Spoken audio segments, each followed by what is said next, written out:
Chapter 4:10. The effect was really remarkable.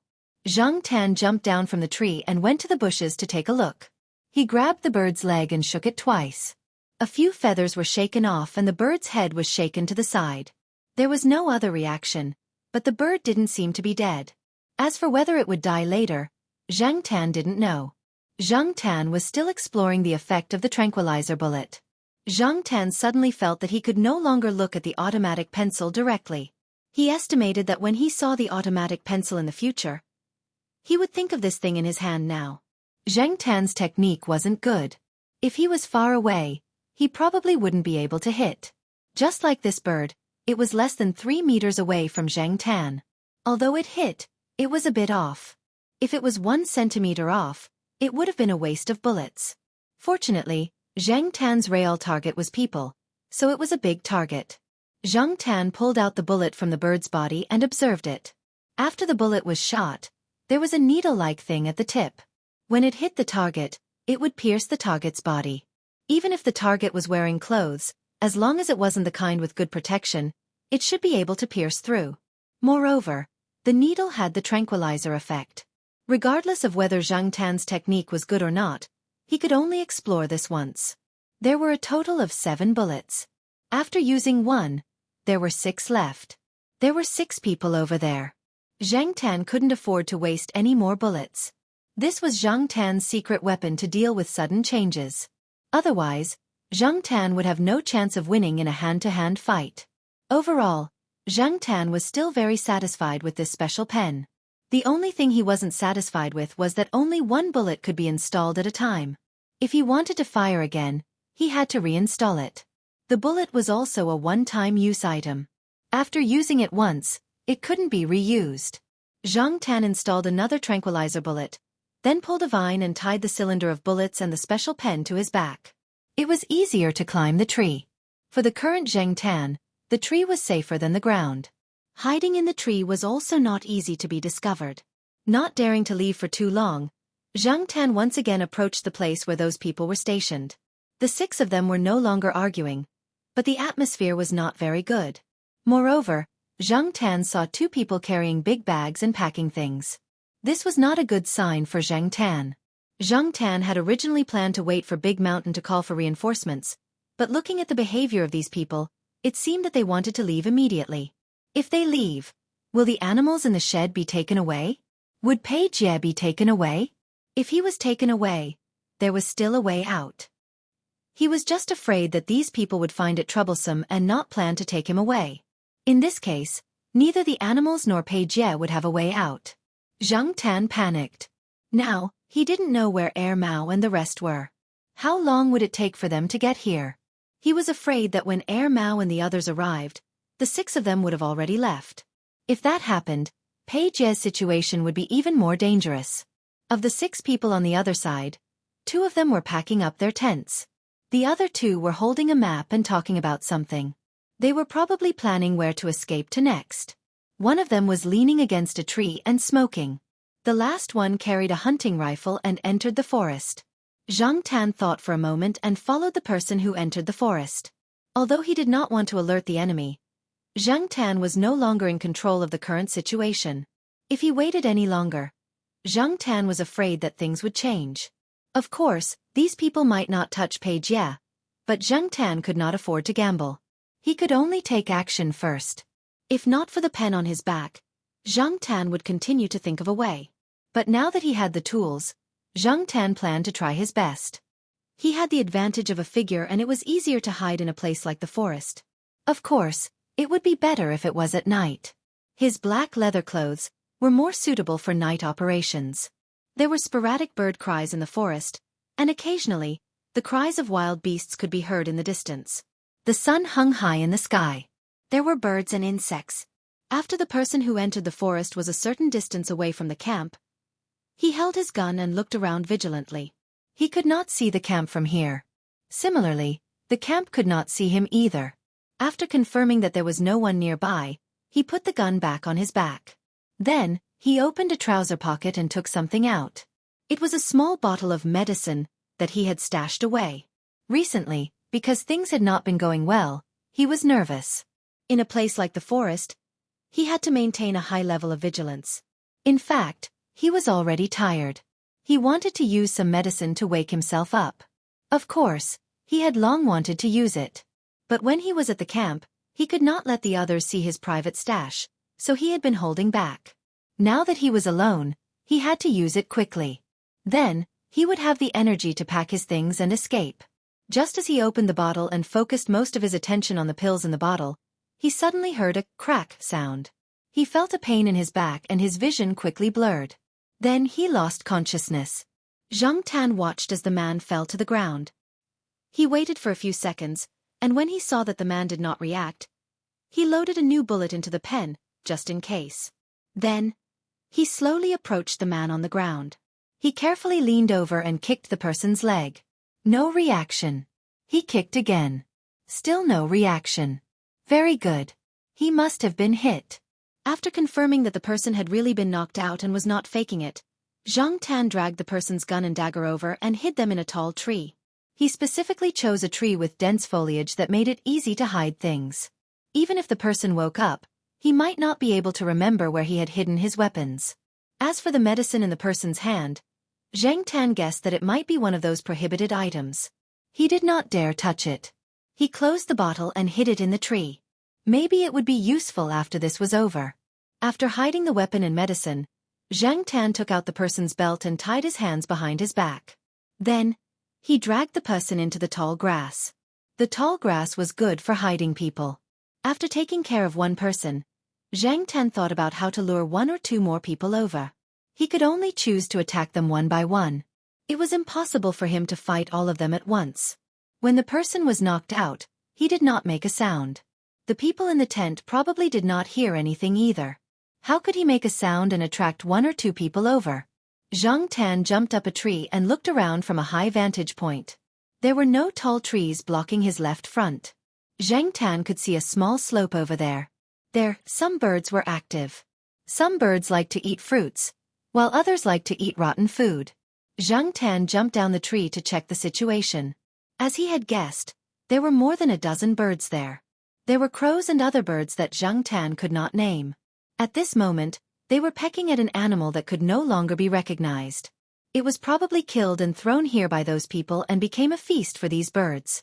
These birds did not retreat because of Zhang Tan's approach. Many animals in the wild would fight for food. Even some species that looked very gentle could not be underestimated. After all, the birds in the school were different from the birds in the wild. Two birds saw Zhang Tan, but Zhang Tan did not see any retreat in their eyes. Instead, there was a fierce glint in their eyes. Coupled with the way they pecked at the food, there was a sense of savagery all over their bodies. This made Zhang Tan, who had originally planned to jump over and scare these birds, pause. For safety's sake, Zhang Tan found a broken branch of a suitable size and swung it to charge forward. If he could not directly use his fists, he could at least use a stick, right? If he did not want to be beaten, he should take off quickly. On the other side of the tent, it was still the same as what Zhang Tan had seen earlier. However, when they heard more than a dozen birds suddenly fly up from somewhere, the 5 people stopped what they were doing at the same time and looked over with sharp eyes.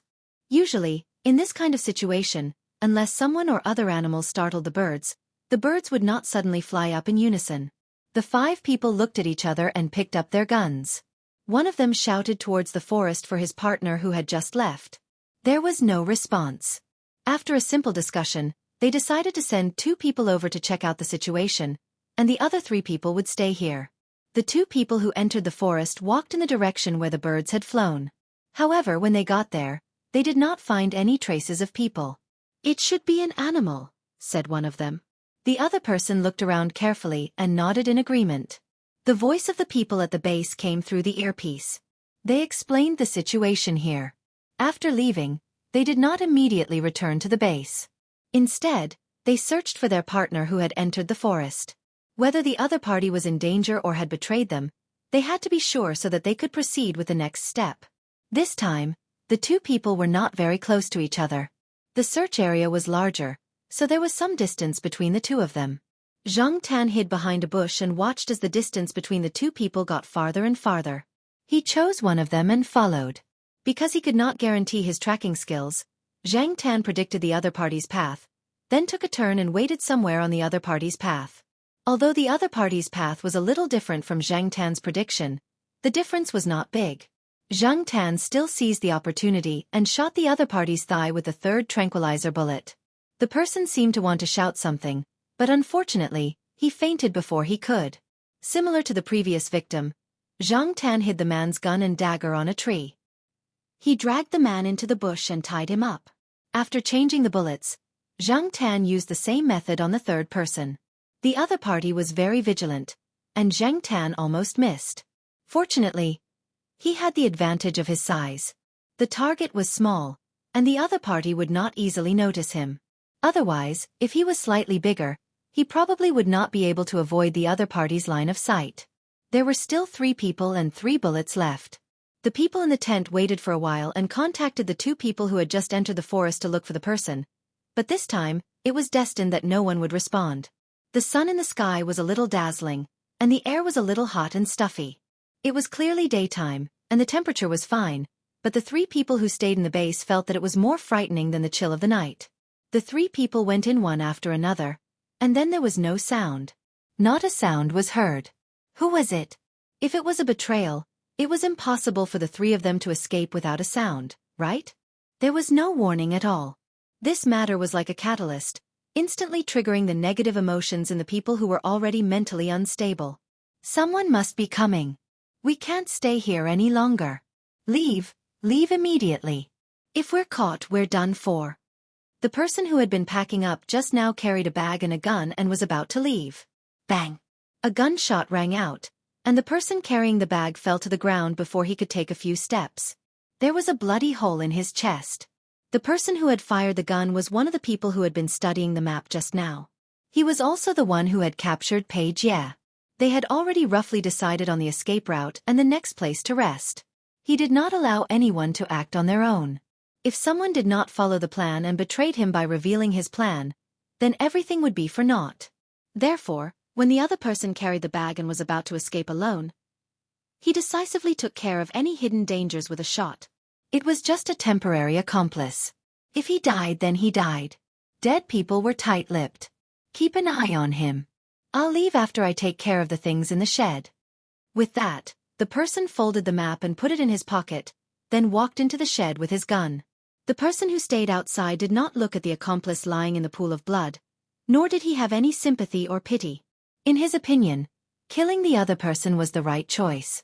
Even if the other person did not shoot, he would have done so. His own safety and interests came first. As for the others, they were nothing. However, this also helped Zhang Tan and saved Zhang Tan a bullet. Zhang Tan quietly approached the tent and saw the person lying on the ground. He took a deep breath to calm himself down. Chapter 4:11. Mao and the other 2 followed Big Mountain through the forest. Although they wanted to find Page Ye as soon as possible, Big Mountain could not. After all, Big Mountain was old. Even if Uncle Lin had been taking good care of him, giving him acupuncture and massages, and even his meals were nutritionally balanced, and he was much stronger than other old caracals, he could not withstand such a long distance of running. Big Mountain had not rested for a long time. He did not have much time to rest during the journey. He only rested for a few minutes when he arrived at the courtyard to ask for help. He only drank some water and ate some food. Compared to Zhang Tan, Big Mountain could eat better food, while Zhang Tan was still hungry. Let's rest for a while, Pei Liang said as he looked at the endless forest. Pei Liang was worried about Page Ye's safety. He wanted to fly over immediately. However, he knew that Big Mountain was not in good condition. If they continued like this, Big Mountain would die before they found Page Ye. However, they could not run while carrying Big Mountain. They did not know the specific direction and route. The mountain was full of twists and turns. If they accidentally took the wrong path, Big Mountain might not be able to make it back in time. There was a language barrier. They could only let Big Mountain lead the way. After all, Big Mountain was not Zhang Tan. He did not have Zhang Tan's ability to give instructions. Since Pei Liang said so, Mao and Celestine did not object. They knew Big Mountain's situation. Mao gave Big Mountain some water and food.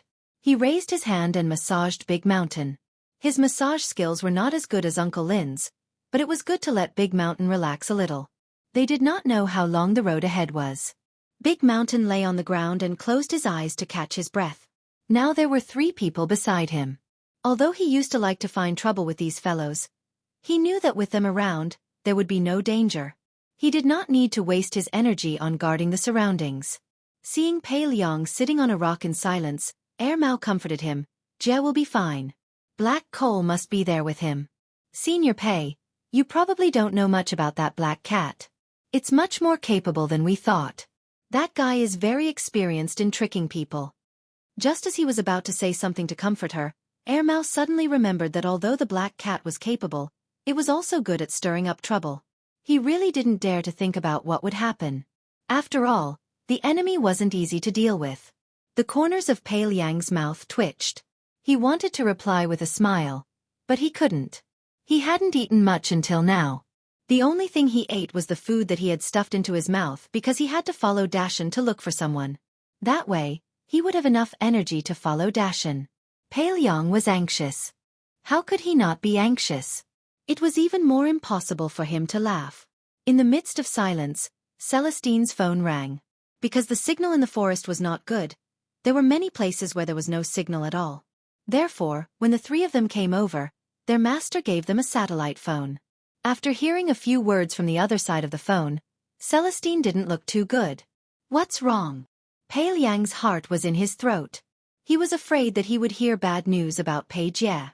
Celestine hung up the phone and said, De Ji, who has been missing for a long time, has now been found, but it also alarmed some people behind the scenes. Pei Liang and Mao's hearts tightened at the same time. Although Daji's appearance could lead to the culprit, and the several executives of the zoo couldn't get away with it, at the same time, it also alarmed those who were hired, including the person who took Pei Jie away. If those people still wanted to negotiate, it would be fine. In that case, Pei Jie would still be useful to them.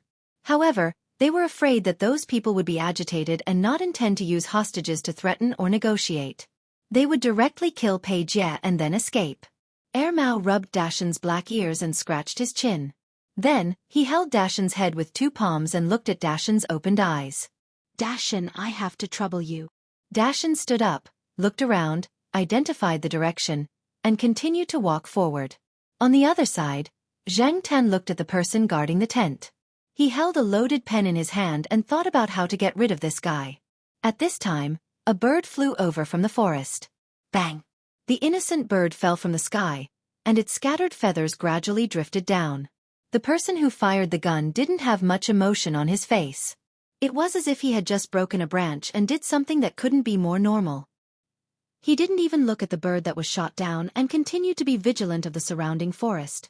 As long as there was a little movement, he would shoot. What's going on? The person who had just walked into the tent heard the gunshot and came out to ask. Nothing, just a bird. Looking at the bird on the ground, the person didn't say anything and walked into the tent again. Zhang Tan hid behind the grass and carefully exhaled. He really didn't expect that the other party wouldn't even let go of a bird.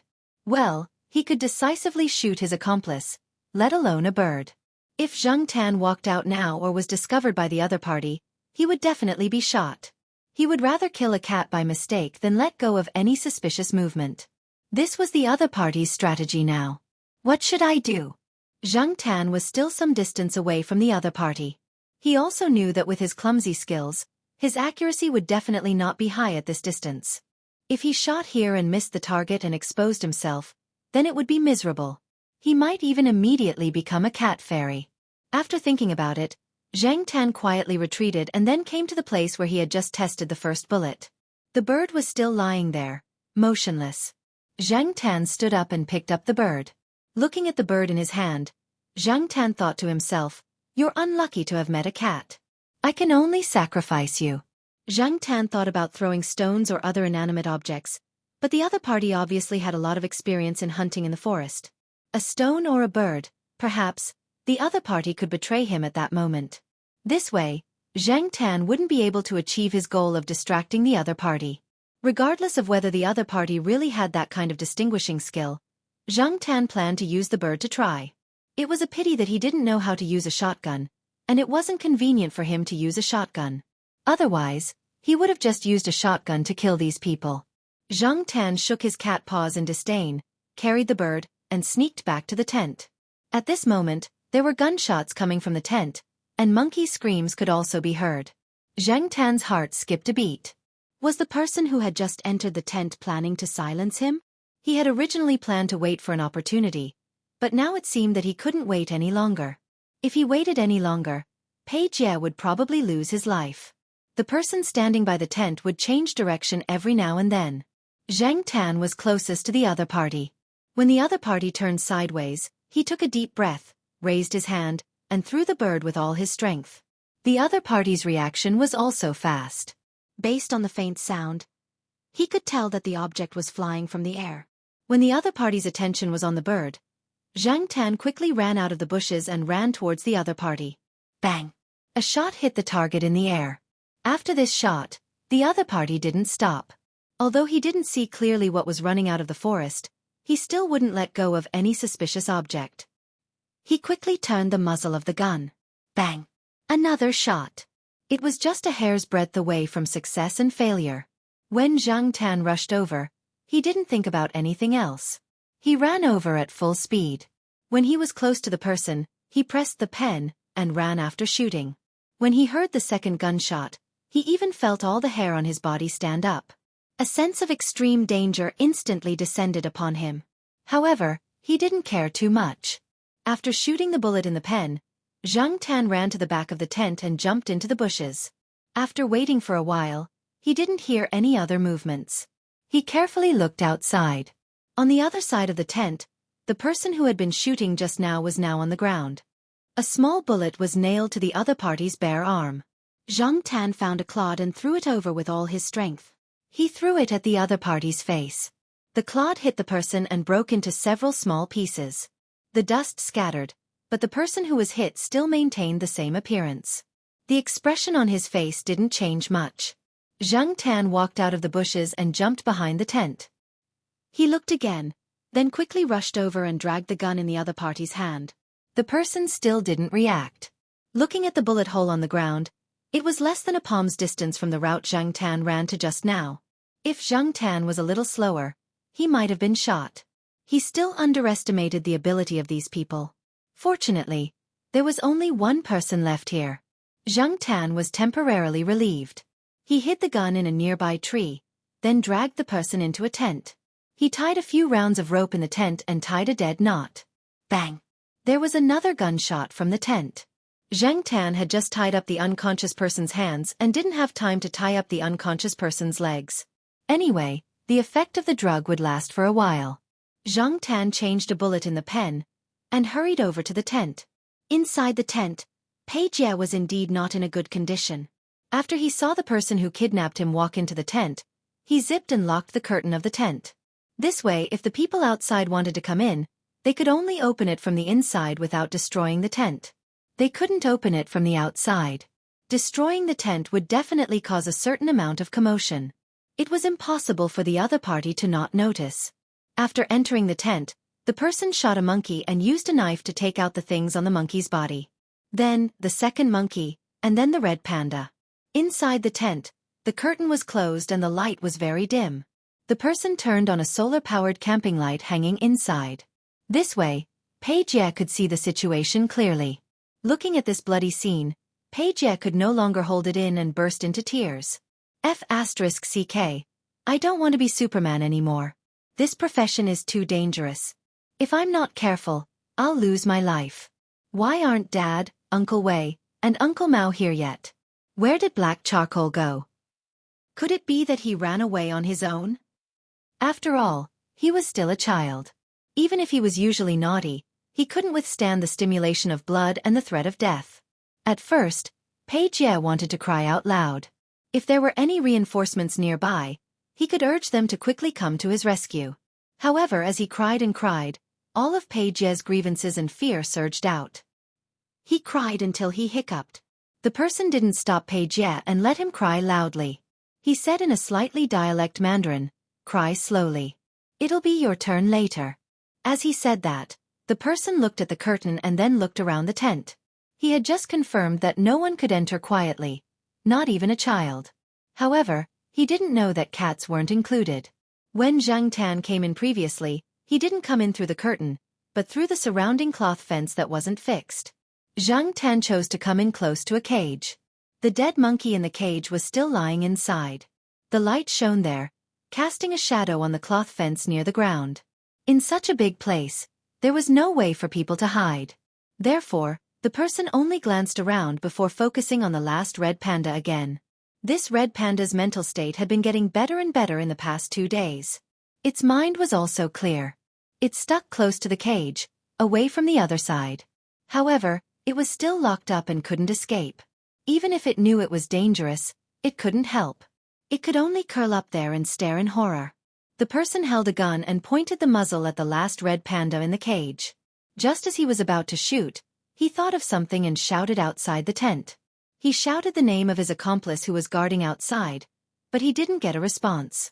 Now, it was impossible for him to open the curtain and go out to see the situation, nor would he look outside through the only window of the tent. He was afraid that there was a sniper outside and that he would be shot if he stuck his head out. His eyes flashed and the person put down the gun. His gaze moved away from the last red panda and landed on Pei Jie, who was crying and hiccuping in the cage. When Pei Jie saw the other party looking over, he stopped crying. Then, he started crying at an even louder voice. He was anxious and scared. Other than crying, he didn't know what else he could do. He only hoped that someone could come over and take care of this lunatic with a gun in front of him. The person took out the key and opened the cage. He dragged Pei Jie out of the cage and carried him in his hand like a chick. Pei Jie's little strength couldn't struggle against the other party's steel-like arm at all. Pei Jie used his hands to beat and kick, but he hadn't eaten much for more than a day. In addition, he had been locked in the cage for so long. His whole body was weak and he didn't have much strength, so the effect was minimal. He also wanted to bite with his teeth, but unfortunately, the other party was wearing gloves with metal plates. He couldn't bite, and his teeth almost fell out instead. The person held Pei Jie in his hand and ignored Pei Jie's little tricks. What he cared about was the people outside. He scanned his surroundings and made sure that no one had come in. Something must have happened outside. Although he did not know who it was, nor did he know how the other party had managed to get rid of his companions, he knew that if the other party was able to get rid of the 4 of them without making a sound, they could also pose a threat to him. Therefore, he wanted to use this kid to escape. Even if he couldn't escape, he could exchange a life for a life. Pei Jie, who had been crying until he hiccuped, started crying and calling for his parents like the other children. Were Dad and the others really outside? But why didn't they come out? Even if they came out to negotiate, why wasn't there any movement? If only there were really superhumans in this world. Pei Jie thought. Pei Jie caught a glimpse of something from the corner of his eye and turned to look. At the place where the person's back was facing, beside a cage, behind a small wooden box, a black figure gradually appeared. The camping lights were still on. Pei Jie's vision had long adapted to the light here. He wasn't nearsighted, so he could see clearly. Ears, tail. It was a cat. A cat standing on its feet. A black cat that was standing and holding an automatic pencil. Chapter 4:12. A cat that stood up was not a rare sight. Pei Jie had seen quite a few in his own village, but he had never seen a cat that stood up and walked out of the darkness with a serious expression on its face while holding an automatic pencil. Pei Jie forgot about his fear at that moment and stood there in a daze. Noticing Pei Jie's strange behavior, the man quickly turned around. Unfortunately, as soon as he moved, a bullet was shot at him, and he could no longer raise the gun in his hand. His other hand, which was originally holding Pei Jie's collar, was now loosened. How could there be other people? How did they appear? Why didn't he hear anything? Now, he finally understood why his accomplices outside had been taken care of without a sound. It was impossible to guard against them. He hadn't even seen their faces. He had thought that in such a relatively enclosed place, no one would be able to enter without a sound. He had thought that even if he couldn't escape, he could at least drag another life down with him. He had thought. The man who was shot thought a lot at that moment, but there were many things he didn't have time to think about. He felt as if he had just been sent flying by a man who was much stronger than him, and then he had been punched and kicked repeatedly. He seemed to have hallucinated, as if he was still in his mother's womb and hadn't been born yet. He also felt that the lower half of his body was separated from his original body, and then he lost consciousness. This series of feelings, in fact, only happened in that instant. Pei Jie was still a little stunned. He turned his head mechanically, looking at the man on the ground, and then turned to look at the black cat holding the mechanical pencil. Then, he jumped away and took a few steps back. He continued to stare alternately at the man on the ground and the black cat. Zhang Tan was having a headache. He had originally planned to quietly take care of the last person without letting Pei Jie know. He had deliberately chosen a position with their backs facing them, but he hadn't expected Pei Jie to turn his head when he was being carried. Zhang Tan had been worried that the stun bullet would hurt Pei Jie, but now it seemed that the stun bullet could only take care of one person at a time. Zhang Tan touched the body of the pen. There was still a stun bullet in the cylinder on his back. Judging from the situation just now, the stun bullet was quite effective. Should he give this kid one and tell him that it was an illusion when he woke up? Pei Jie shivered and suddenly felt a little cold. He looked around and thought that it must be because he was in the shed and didn't see the sun. That was why he felt so gloomy.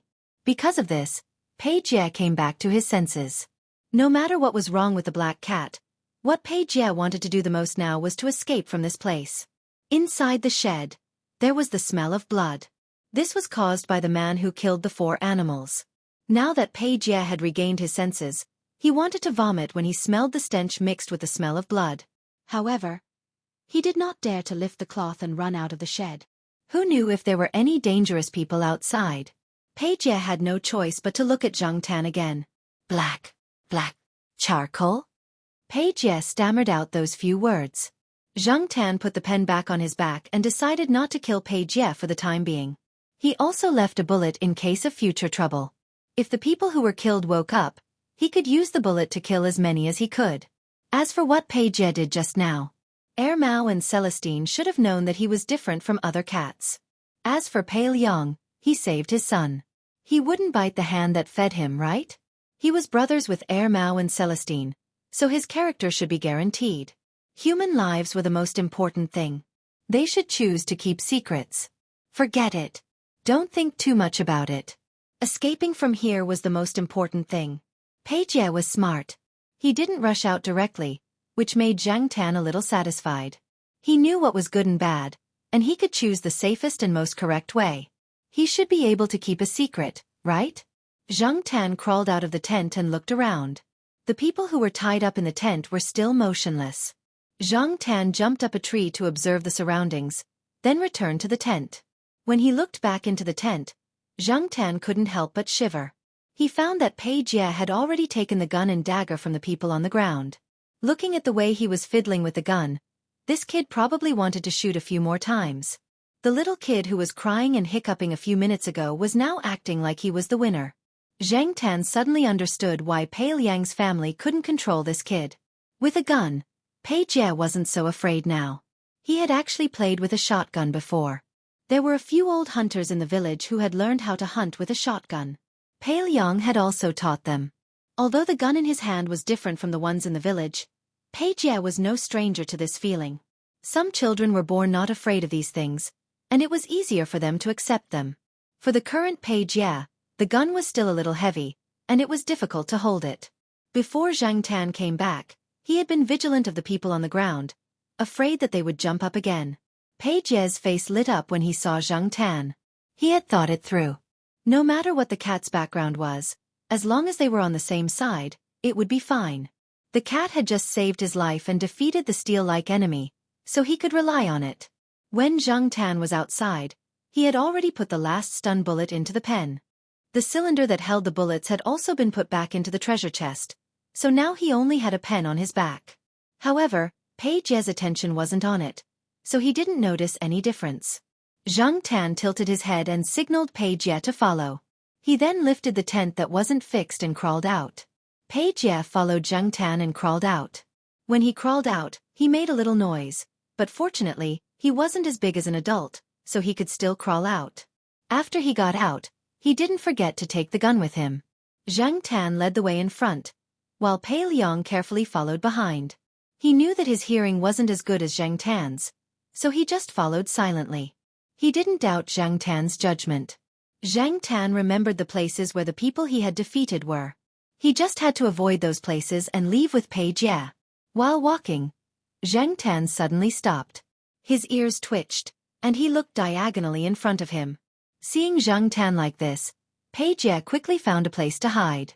He thought that Zhang Tan had found the enemy. Zhang Tan didn't give Pei Jie any instructions. Instead, he quickly jumped onto a tree and looked in that direction. Although there were many trees of different heights blocking his view, he could still see a few flashing figures. The one in front was a touch of brown. Happy, Zhang Tan didn't walk forward. He lay on the branch and looked in that direction. Pei Jie, who was hiding behind the bushes, didn't understand Zhang Tan's reaction. But soon, he thought of a possibility. Black charcoal. Pei Jie whispered. When he saw Zhang Tan looking over, he continued, "Is it my dad and the others?" Zhang Tan thought for a moment and nodded. Ha! Pei Jie couldn't help but laugh. He jumped out of the bushes and climbed up the tree that Zhang Tan had just climbed. When Pei Liang ran over with his heart in his mouth, he saw Pei Jie, that brat, carrying a gun and hugging the trunk of a tree. He looked at them and grinned happily. Pei Jie's clothes were already dirty beyond recognition, and he looked very disheveled. His little face was tan from running outside in the hot sun, and there was a lot of mud and grass on it. His hair was also messy, as if he was running away from a disaster. Pei Liang's eyes turned sour when he saw this. He rushed over and caught Pei Jie, who jumped down from the tree, and hugged him tightly. Seeing that Pei Jie was healthy and didn't lose an arm or a leg, although he looked a little miserable, he was fine and in good spirits. Mao and Celestine sighed in relief. Celestine first replied to the old man so that he wouldn't worry, but he didn't say much. He knew that the situation was a little complicated. "It's good that you're fine." Pei Liang was a little choked up. He took a few deep breaths to calm down. After he calmed down, Pei Liang first checked Pei Jie's injuries. Seeing that they were all small scratches and no other injuries, he was relieved. He passed some food to Pei Jie and applied some medicine to some of Pei Jie's wounds. Then he remembered and asked, "Where's the person who took you? How did you get out?" Pei Jie wiped his nose on Pei Liang's clothes and raised his finger to point at the tree. Pei Liang looked up and saw a familiar-looking black cat lying there. Mao and Celestine had an as-expected look on their faces, but they were still very curious as to how it was done. Being questioned, Pei Jie was a little hesitant. Should he say or not? "Let's find the person who took Pei Jie first," said Mao. If they wanted to find the person, they could only let Zhang Tan lead the way. Mao let Big Mountain rest first. Big Mountain was really tired from the journey. He even slipped when he climbed the tree, but only on the tree did he feel safe. Big Mountain rested. Zhang Tan brought Mao and Celestine over. Pei Liang stayed there temporarily to look after Pei Jie and Big Mountain. Half an hour later. In the open space beside the tent, 5 people were tied up and thrown there. Celestine held 5 bullets and studied them. They were all taken from the tied-up people in front of him. Celestine clicked his tongue twice and said to Zhang Tan, "Capable, you're getting more and more capable. Does your cat father know that you're so awesome?" Zhang Tan squatted at the side and looked down at the ants on the ground without replying. Anyway, he had done a meritorious deed this time. He didn't expect Celestine to thank him. He just wanted to help cover up this matter. After knowing each other for so long, Mao and Celestine should know the Jiao family's strategy of keeping a low profile. Zhang Tan was only responsible for hiding his merit and reputation. Meanwhile, Mao was studying the pen that Zhang Tan was carrying just now. Beside him was a box. Zhang Tan had already opened the box and let them see what was inside. Zhang Tan wanted Mao and Celestine to help cover up the aftermath. He chose to tell them more things so that they could make up a story to explain the situation. Where did he get this toy? Celestine looked at Mao. Mao was the one who carried the box along the way. I heard that a child in Beijing gave it to Black Coal. Mao was also shocked. When did children's toys evolve to such a level? He had to ask the Jiao family when he got back. Okay, I'll call Senior Pei and the others over and discuss how to make up this story. Mao put down the box and walked into the forest. Hearing Mao's words, Zhang Tan was relieved. Although Mao was sometimes unreliable, he would definitely do what he said. When the person who was hit by the stun bomb woke up, he felt his whole body twisting. He heard someone talking, but he couldn't make out what it was. His muscles were still trembling and spasming. His face looked as if someone had injected him with Novocaine. His lips trembled, but he couldn't say a word. His lower lip felt like it was weighed down by dozens of kilograms. When Pei Liang saw that the person who took his son was waking up, he didn't show any mercy and punched him. The person who had just regained consciousness fainted again. In fact, Pei Liang also wanted to give this person a good beating. He even thought of quietly getting rid of him in the wilderness. Later he dismissed the idea. He could go through legal channels to get this person to accept the death penalty or be locked in prison for the rest of his life. But he couldn't privately get rid of him here. Pei Jie was still here. While Mao and the other two were discussing how to make up a story, Pei Jie was thinking about how to get the gun back from his father. "Dad, give me the gun. I don't want the bullets." "No way." Pei Jie wasn't convinced. "I gave it to you." Pei Liang didn't even look at him and replied, "Stop bullshit ting." Pei Jie stiffened his neck and wanted to argue, but he choked and didn't say anything. It was true that he didn't give it to him completely. He only snatched it back after black charcoal knocked him to the ground. But no matter what, he snatched it from the enemy with his own hands. Chapter 413. The man who was knocked down by Zhang Tan's stun grenade had killed 4 animals. Mao had already found the items taken out from the bodies of the animals. As for the last survivor, the red panda with a dumb face, it was brought back to the yard with them. Uncle Lin, a senior veterinarian, was in the courtyard. He was good at everything. Uncle Lin also had a set of surgical tools at home and a specially built operating room for major animal surgery. 2 days after the operation, the red panda began to be energetic again. Uncle Lin's good skills were one of the reasons. The key was that the little guy's vitality was really strong. After the wound got better, Uncle Lin took it to the courtyard for a walk. Uncle Lin said that the red panda was only 1 year old. It was considered an underage child in this species. Probably before it was caught by those people, the mother beast drove it away not long ago. It was not used to living on its own. Now that it followed Uncle Lin, it found the feeling of living a leisurely life with the mother beast. As long as it was not driven away, it would stay here. This red panda was very close to Uncle Lin. Uncle Lin did not use a rope or something like that to tie it up. It also did not run around. Without Uncle Lin's instructions, it had been following him. The wound from the operation gradually began to heal, and it had no intention of running away. Thinking about it, it made sense. Staying at Uncle Lin's place, it had food, drinks, and was carefully taken care of. No one pointed a gun at it, so it did not have to worry about anything. Every day, its favorite thing was to sit on a tree and eat a big apple. After eating, it would find a place with the sun to sit and start rubbing its face. Uncle Lin was not worried that it would go missing. Usually, this little guy was very clean and did not poop everywhere. Zhang Tan always thought that this guy's habit of rubbing its face was actually just a habit of wiping its mouth with its palm or washing the hair around its mouth clean after eating. It was just like how cats would lick their paws and wipe their faces after eating. Because of this, Uncle Lin felt that it was quite easy to raise it. Usually, he could take this little guy for a walk around, which was better than walking alone. Therefore, Uncle Lin greeted a familiar manager of the animal farm and applied for some certificates to keep the red panda there first. The reason was to observe it after the operation to prevent it from becoming ill. The people at the zoo didn't have any objections. Anyway, there were many red pandas in the zoo. One less wouldn't make a difference. It was just an insignificant matter to them. They just casually opened the door to ask for a favor. Uncle Lin said that this little panda was really lucky to be able to survive. Of the 5 animals that were locked up, it was the only one that survived. After surviving a great disaster, one was bound to have good fortune in the future. Therefore he named this little guy Xiaofan, and after a while, it became Xiaofan. The criminals were taken away by the police, and their weapons and drugs were confiscated. When the person who was knocked down by Zhang Tan with an electric shock bomb pleaded guilty, he insisted on asking who was in the tent at that time. He thought about it a lot, but still couldn't guess who it was. He also analyzed the whole thing and found out which step went wrong to cause the final outcome. However, he would never have thought that his 2 biggest mistakes were that he was greedy for money and that he didn't know that there was a cat called Zhang Tan in this world.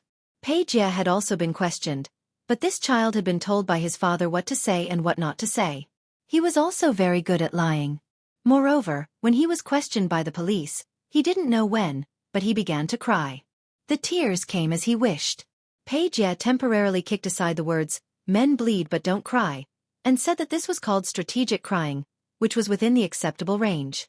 The person in charge of questioning Pei Jie didn't ask any more questions in the end. Don't underestimate children. Never underestimate these little brats. Sometimes they are much more scheming than adults think.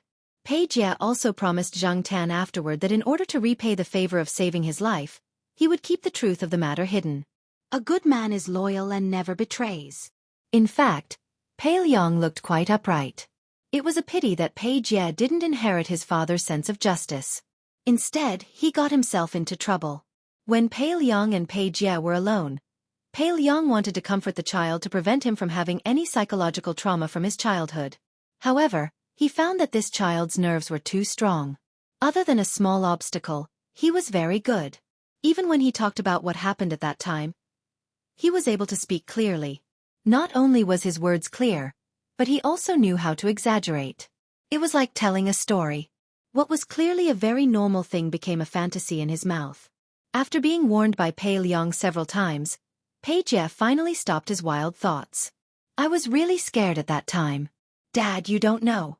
In the pitch-black shed, all I could smell was the smell of the monkey and the red panda's feces and urine. All I could see was the cold steel cage and the stupid red panda next to it, Pei Jie said. Hearing this, Pei Liang was immediately dissatisfied.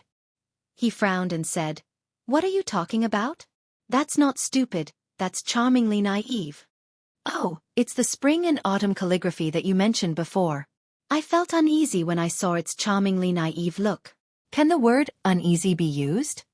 Pei Liang was speechless. Pei Liang took a deep breath and was about to say something when Pei Jie raised his hand and pointed in a direction. He followed Pei Jie's finger and looked over. Not far from the two of them, Big Mountain was playing with an apple. His two paws moved back and forth like a ball. In front of Big Mountain stood the red panda.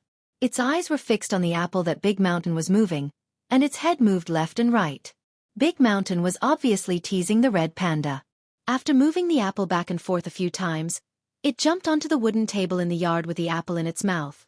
Then, it placed the apple on the edge of the wooden table so that the red panda could see but not touch it. Big Mountain squatted by the side and watched. The wooden table was just a little higher for the red panda. Therefore, the guy stood up and raised his two front paws, jumping to grab the apple on the edge of the table. At this time, Pei Jie shouted in the tone of a palace eunuch on TV, "Xiao Fu Zi." The red panda, who was jumping around the table, turned its head, but its movements were unstable. Because of this distraction, it leaned back and sat on the ground, flipping over. Pei Jie retracted his gaze and said to Pei Liang, "Hey, it's charmingly naive." Pei Liang didn't speak. Seeing that Pei Liang was about to get angry, Pei Jie quickly changed the topic. "Hey Dad, even if Chi Dada was there, he might not have done better than black charcoal. That cat is really awesome. Why don't we raise one at home? Especially the pure black ones." Pei Liang snorted. "Do you think that every black cat is black charcoal?" "That's true. Just like there's only one Chi Dada, there's only one black charcoal. One is enough." Pei Liang said in his heart, "One cat can handle such a thing. If there's another one, won't the sky be turned upside down?" Gradually, the day of return gradually came. The originally scheduled return time had actually passed. Because of this incident, they stayed here for another week. After settling everything here, everyone planned to return. Mao and the others didn't tell the old man about the facts in the forest this time. But who was the old man? When Mao and the others raised their tails, the old man knew what they were going to do. Even if they hid it well, the old man still knew that there was an inside story. But it didn't matter. Now that the boys had started their own families and careers, they knew right and wrong. He believed that these few disciples wouldn't ask too much. They just needed to help behind the scenes. However, the old man would never think that all of this was because of a black cat. The matter of using animals to transport illegal materials would continue to be investigated for a while. This time, it was estimated that some people would be removed from the top, but that was no longer Zhang Tan's business. The problematic zoo was closed down, and the animals inside were sent to several other zoos with more standardized management. It was also because of this incident that the higher-ups issued new policies again, putting forward higher requirements for zoos and stricter monitoring of management. When the three cars left the courtyard, Zhang Tan looked out of the rear window. The morning sun had already come out and shone on the land. Red Panda, who had just finished breakfast, was sitting on a big rock near the courtyard and rubbing its face. At the courtyard gate, the old man, Uncle Lin, and Big Mountain stood there, watching the 3 cars drive away. The morning sun shone on them, and their silhouettes were gilded. When Zhang Tan returned to Chuhua City, it was already December. During this period of time, the temperature in Chuhua City had plummeted. When Zhang Tan left, there were still people wearing short sleeves, but now they were wearing thick jackets. Every time he came back from a long trip, Zhang Tan felt very calm and at ease. It was as if his impetuousness had settled down. Knowing that Zhang Tan was coming back today, the Jiaopa specially came back from the Institute of Biological Sciences. He first looked at Zhang Tan. He didn't lose weight and looked very energetic. It seemed that he had a good time outside. Mao didn't tell the Jiao family about the incident. He only asked a few more questions when he handed over Zhang Tan's treasure chest. Seeing that the Jiaopa didn't seem to know the inside story, Mao couldn't help but ask, "Mr. Jiao, aren't you curious about what's in the box?" The Jiaopa was carrying the box and bag upstairs. When he heard Mao's question, he said, "I'm curious, but I respect their privacy." In the family, whether it was Jiao Yuan, Little Pomelo, or Zhang Tan, Jiaopa wouldn't force him to see the things that they kept. Mao secretly curled its lips. Even a cat had the right to privacy. However, after hearing that the box was related to the third Master Feng's family, Mao began to ponder. Should he get a similar set of equipment for his daughter? In the future, if he met any stupid brats, he would shoot them. When Zhang Tan returned home, he felt that it was still the same as when he left last month. The smell that belonged to Jiao Yuan was very faint, and the smell that belonged to Little Pomelo was also very faint. Today was Thursday, and the weekend was coming. Little Pomelo would be back soon, and so would Jiao Yuan. After packing up his things and exchanging Zhang Tan's cat tag, the Jiaopa still had to go to the Institute of Biological Sciences. Before he left, he said to Zhang Tan, "I'm going to the institute. Mao said that you ate this morning, and it's not lunchtime yet. If you're hungry, find something to eat first. The things are still in the same place." After the Jiaopa left, Zhang Tan lay on the sofa and stretched. Although he was tired from the long journey, he still didn't feel sleepy. He walked to the balcony and looked at the balcony next door. Chu Xiangyang had moved away a long time ago and bought a big house outside. He was now a father, but he was still a homebody. On the balcony next door, there were no more StarCraft, Spider-Man, Star Wars, SpongeBob SquarePants t-shirts. Instead, there were some female students' clothes. The house next door was rented to 3 graduate students of Chu Xiangyang's parents. They were all female students. Chu Xiangyang had helped to clean up the house and killed 6 cockroaches and other insects. Chu Xiangyang's parents rented the house to the female students because they saw how Chu Xiangyang had messed up the house. At least the female students would be more fastidious and wouldn't turn a good house into a dog kennel. Zhang Tan had seen the 3 female students before. They looked okay. In fact, he was used to seeing them and felt that they were not bad. They had good temperament and good character. Sometimes, they would invite Zhang Tan over to play and share some food with him. They were all good people. In fact, the 3 female students liked General the most. It was a pity that General had been taken to the south for the winter. Otherwise, they would often hear General singing love songs downstairs. Everyone in the building made fun of Professor Tan, making him feel awkward a few times. Professor Tan felt wronged. Those love songs, especially those very explicit ones, were mostly not taught by him. After basking in the sun on the balcony for a while, Zhang Tan still didn't feel sleepy. He decided to go downstairs for a walk. Depang wasn't at home. Old Madam had taken him to visit relatives. Huang was playing with Little Blossom and Niu Zhuangzhuang on the grass. The sheriff. There was no sign of him. Zhang Tan walked around and came to Old Man Lan's small flower garden. In front of Zhang Tan, a student on a small 3-wheeled motorcycle knocked on the door. Then, 3 types of dog barks came from inside. Zhang Tan walked over and poked her head inside. Chapter 4:14. Sheriff had been with these 2 dogs for a long time. Even his barks were closer to those of 2 puppies. It was no wonder that Zhang Tan didn't recognize it just now. After not seeing each other for more than a month, the 2 little mutt puppies had grown a lot. Qian Li's fur had turned a lot yellow, while Shun Feng's markings had become more distinct. Sheriff was still the same as before. "Shun Zi, come back. Inside the flower shed, Old Man Lon called out. Old Man Lon still called the tabby puppy Shun Zi, but to the students who often came to the small flower garden, they preferred to call it Shun Feng. The students always preferred the more interesting option. Moreover, when they called it Shun Feng, Old Man Lon didn't get angry and just let them call it. With Qian Li around, anyone would think of the name Shun Feng. Every time the students called it Shun Feng, they would laugh as they did so, with a sense of teasing. However, Shun Feng didn't pay attention to anyone other than Old Man Lon. A month ago, Old Man Lon had bought 2 puppies. He liked the little yellow dog Qianli more, but soon, Old Man Lon realized that Shun Zi was more alert when it came to watching the house. Qianli almost always followed Shun Zi's lead. When Shun Zi barked, it would bark too. However, every time someone came, Qianli would rush to the front even though it would bark later. Shun Zi didn't look very lively, but it was the most alert. Qianli ran at the front, belonging to the type that used brute force. As for Sheriff, it was just there to join in the fun. The more Old Man Lon looked at the 2 puppies, the more he liked them. As for the extra cat, forget it. He would just treat it as raising 2.5 dogs. Sheriff's owner raised such a cat. It was really worth it. One could do 2. It could catch mice like a cat, and even act as a dog to watch the house. After the door to the small flower garden opened, the student pushed the cart in.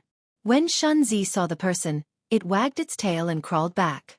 It knew this person, and with Old Man Lon here, there was nothing for it to do. Qianli barked a few times, but when it saw that it was the only one barking, it felt bored. However, it didn't crawl back and followed Old Man Lon and the student back and forth. Yo, Black Charcoal is back? When Old Man Lon saw Zhang Tan, the smile on his face deepened as he invited Zhang Tan in. Zhang Tan also planned to go in to see the changes inside. Suddenly, he heard someone calling him from behind. He turned his head and saw Xiong waving at him on his bicycle at the turn of the road in front of the small flower garden. Zhang Tan's first reaction when he saw Xiong was that he had skipped class again. Why did he say again? This was because Zhang Tan had met Xiong who had skipped class several times when he was strolling around the school. Old Man Lon heard it too. He walked out of the door and saw that it was Xiong. He waved at Zhang Tan and said, Go on. Since you're back, come back when you're free. Zhang Tan walked over. He didn't know what Xiong wanted. Ever since Xiong was the only one in the east courtyard, Xiong wasn't used to it at first. However, after 3 months he got used to it. After all, he was still in a familiar territory. It was just that he felt a little lonely without his friends by his side. Xiong pushed the bicycle and asked Zhang Tan to follow while talking to Zhang Tan. They grew up together and had a good relationship with Jiao Yuan. They knew a little about Zhang Tan. Therefore, when they talked to Zhang Tan, they didn't talk to him like how they would talk to other cats or dogs. Instead, they talked to him more like how they would talk to a human. It turned out that Xiong had taken a fancy to a first-year girl from Beijing Normal University. He met her when he went to Beijing Normal University with Fu Lei in September. Now, Xiong was in the process of pursuing her. He would send flowers to Beijing Normal University at this time every day. The flower shop that Xiong ordered flowers was on the street between Tsinghua University and Beijing Normal University. It was said that the flowers in that shop were the best. It was also quite famous in the area. Many students from Beijing Normal University and Tsinghua University went there to order flowers. However, Xiong heard from his roommate that he had to send flowers personally. This was the only way to show his sincerity to the girl. Therefore, Xiong would go to the flower shop every day to get flowers and deliver them to Beijing Normal University. Tsinghua University was not too far from Beijing Normal University. Zhang Tan had followed an old man there before. He felt that it was too far for him to walk. However, it was different if he rode a bicycle. He could reach the university in no time. However, there was a section of road that was under construction. If he rode a bicycle, he would be covered in dirt. To protect his image, Xiong would ride to the flower shop to get flowers and then take a taxi to Beijing Normal University. Xiong was troubled by the fact that the security around the flower shop was not very good. There were often thieves and car thieves. Last week, he asked a newsstand owner to look after his car. But when he came back, his car was gone. It was not reliable. Xiong pushed the bicycle and complained to Zhang Tan. Zhang Tan sighed. The little brat who sent flowers to his mother during the Valentine's Day now knew how to be romantic. But Xiong's pursuit seemed to be more difficult. Until now, he still had not found a girlfriend. Xiong was the worst out of the four of them in the courtyard. When Xiong went to Beijing Normal University to woo girls, people would give him a thumbs up when they heard that he was from Tsinghua University. But it was a pity that Xiong had only met the girl for the second time, and he had already admitted that he was a genius. But in this era, those who could use connections to get in through the back door were considered to have a golden finger. Others could not even get a golden finger even if they wanted to. No matter what the girl thought of Xiong, at least she did not reject him directly. This meant that Xiong still had hope. Xiong did not dare to tell his mother about this. He decided to wait until he successfully wooed the girl before reporting to the Empress Dowager and requesting for more supplies. Most of the parents in China were very interesting.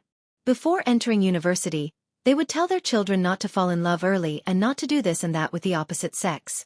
Whenever they see someone of the opposite sex who had a good relationship with their children, they would try to find out more.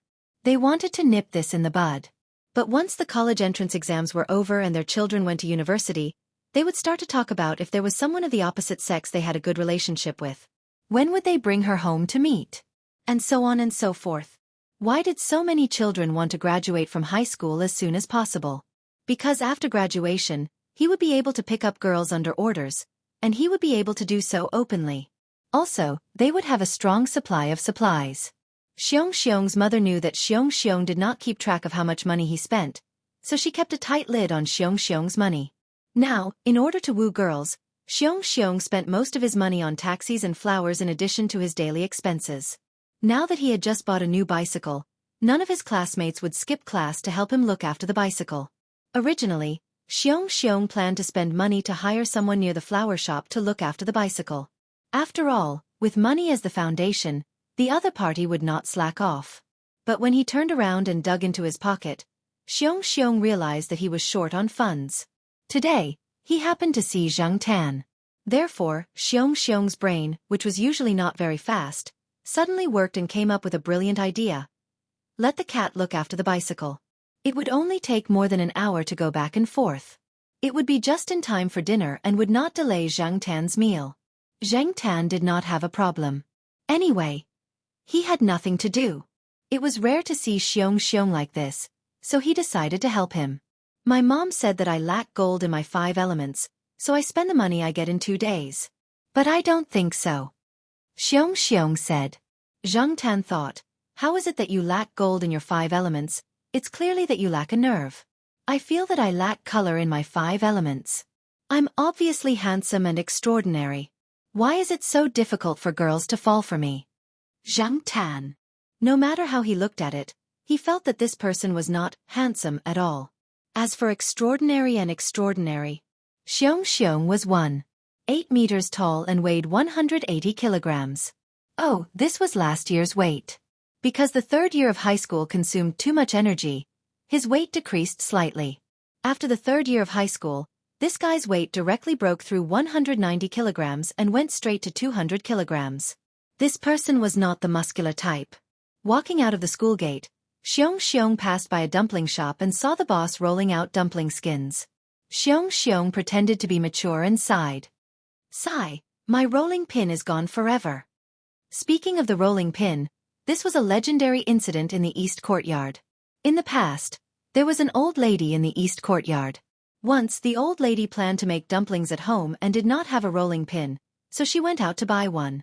When she returned, she encountered a thief. After the old lady discovered it, she used the rolling pin in her bag to hit the thief. The old lady, who was in her 70s, was actually quite good at hitting people. One of the thief's front teeth was knocked out. Later, the thief was caught by the crowd and sent to the police station. However, this incident was spread by some people in the neighborhood. The more it spread, the more mysterious it became. The old lady used the rolling pin to hit the thief. It was as if Sun Wukong used the golden cudgel to kill demons. The adults only exaggerated the story and told it as a joke, but the children took it seriously. They regarded the rolling pin as a divine weapon. Whoever had a rolling pin in their bag would brag more loudly than others. However, Xiong's group of children grew up and knew more things. They also knew how to make full use of exaggeration. When they grew up, they also knew that many things were not as they thought. However, many people would continue to say and do such things to reminisce about their lost childhood. Who didn't do a few funny things when they were young?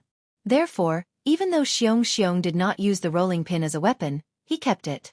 In the end, one day, his mother found it and threw it away. His mother said, "What are you trying to do by hiding a rolling pin? Can you help us roll out the dough?"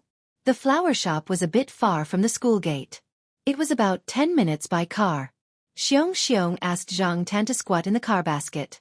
Zhang Tan did not do it. Recently, he had been sitting in the car for too long. It was good to run. Xiong slowed down the car and led Zhang Tan to the flower shop. After arriving at the flower shop, Xiong parked the car in front of a communication business hall. There were some cars parked there. "Okay, just leave it here. There are not many people here." Xiong locked the car and said. Zhang Tan looked around. There were many people going in and out of the shops here. Indeed, there were fewer people here. There was no special parking lot nearby. There was no one to look after the cars. No wonder Xiong was in a difficult position. After Xiong went into the flower shop to get the flowers he ordered, he looked at the time and quickly ran to stop a taxi. Zhang Tan squatted on the bicycle seat and watched Xiong's rental car leave. He thought to himself, "Go ahead, Xiong, I can only help you to this point." There was a bus stop not far from where the car was parked. There were some people waiting for the bus. A young man was eating bread and standing there with a bag on his back. He looked around aimlessly. When his eyes swept over Zhang Tan, the young man paused. He looked at the road and made sure that there was no car coming.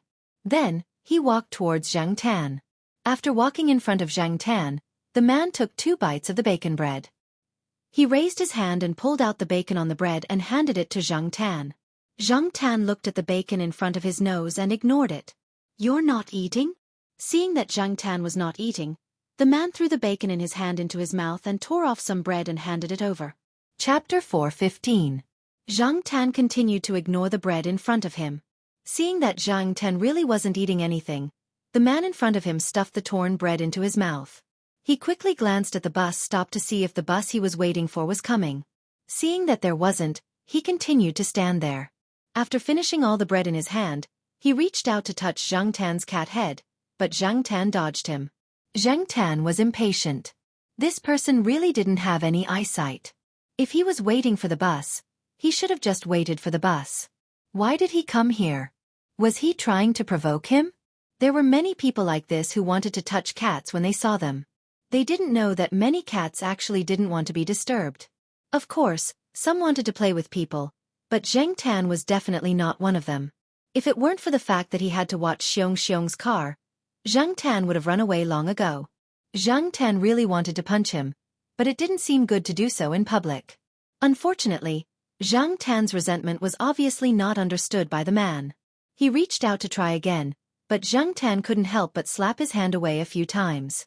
It wasn't until the bus he was waiting for arrived that the man withdrew his hand and hurriedly squeezed into the bus.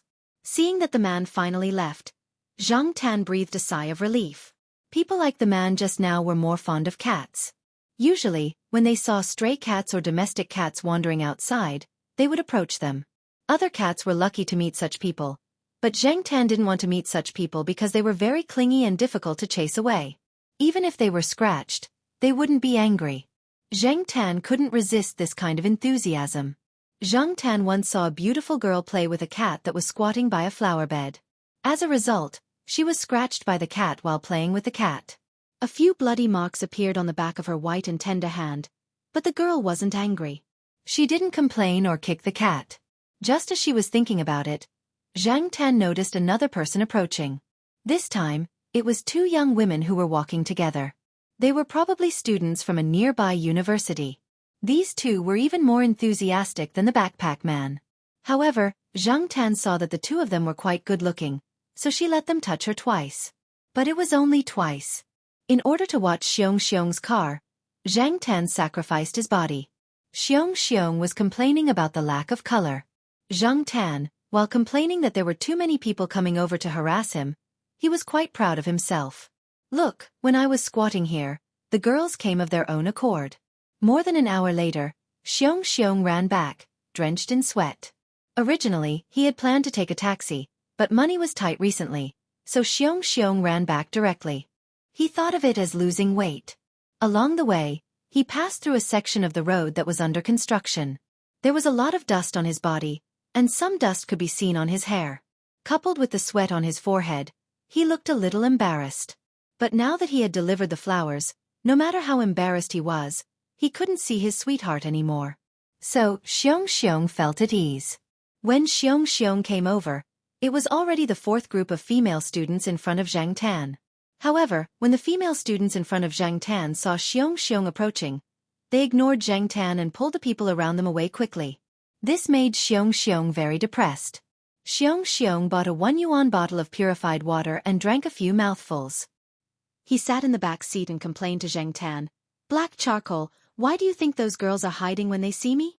Zhang Tan glanced at Xiong, whose face was covered in dust, his hair was messy, and his body was still quite oppressive. He jumped out of the car and planned to leave. It was time for dinner, so it was time to go back. After returning home, Jiao Ma cooked a good meal to celebrate Zhang Tan's return. As for being lifted up and hugged, she was used to it and didn't feel awkward. Jiao Ma also said that before Zhang Tan left the house, it was a lot quieter. She was the only one watching TV. There were a few times when she was excited and wanted to turn her head and talk to the people beside her, but she realized that there was no one sitting next to her.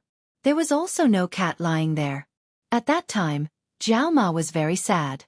She counted the days every day, counting how many days until little Pomelo came back, how many days until Zhang Tan came back, and how many days until Zhao Yuan came back.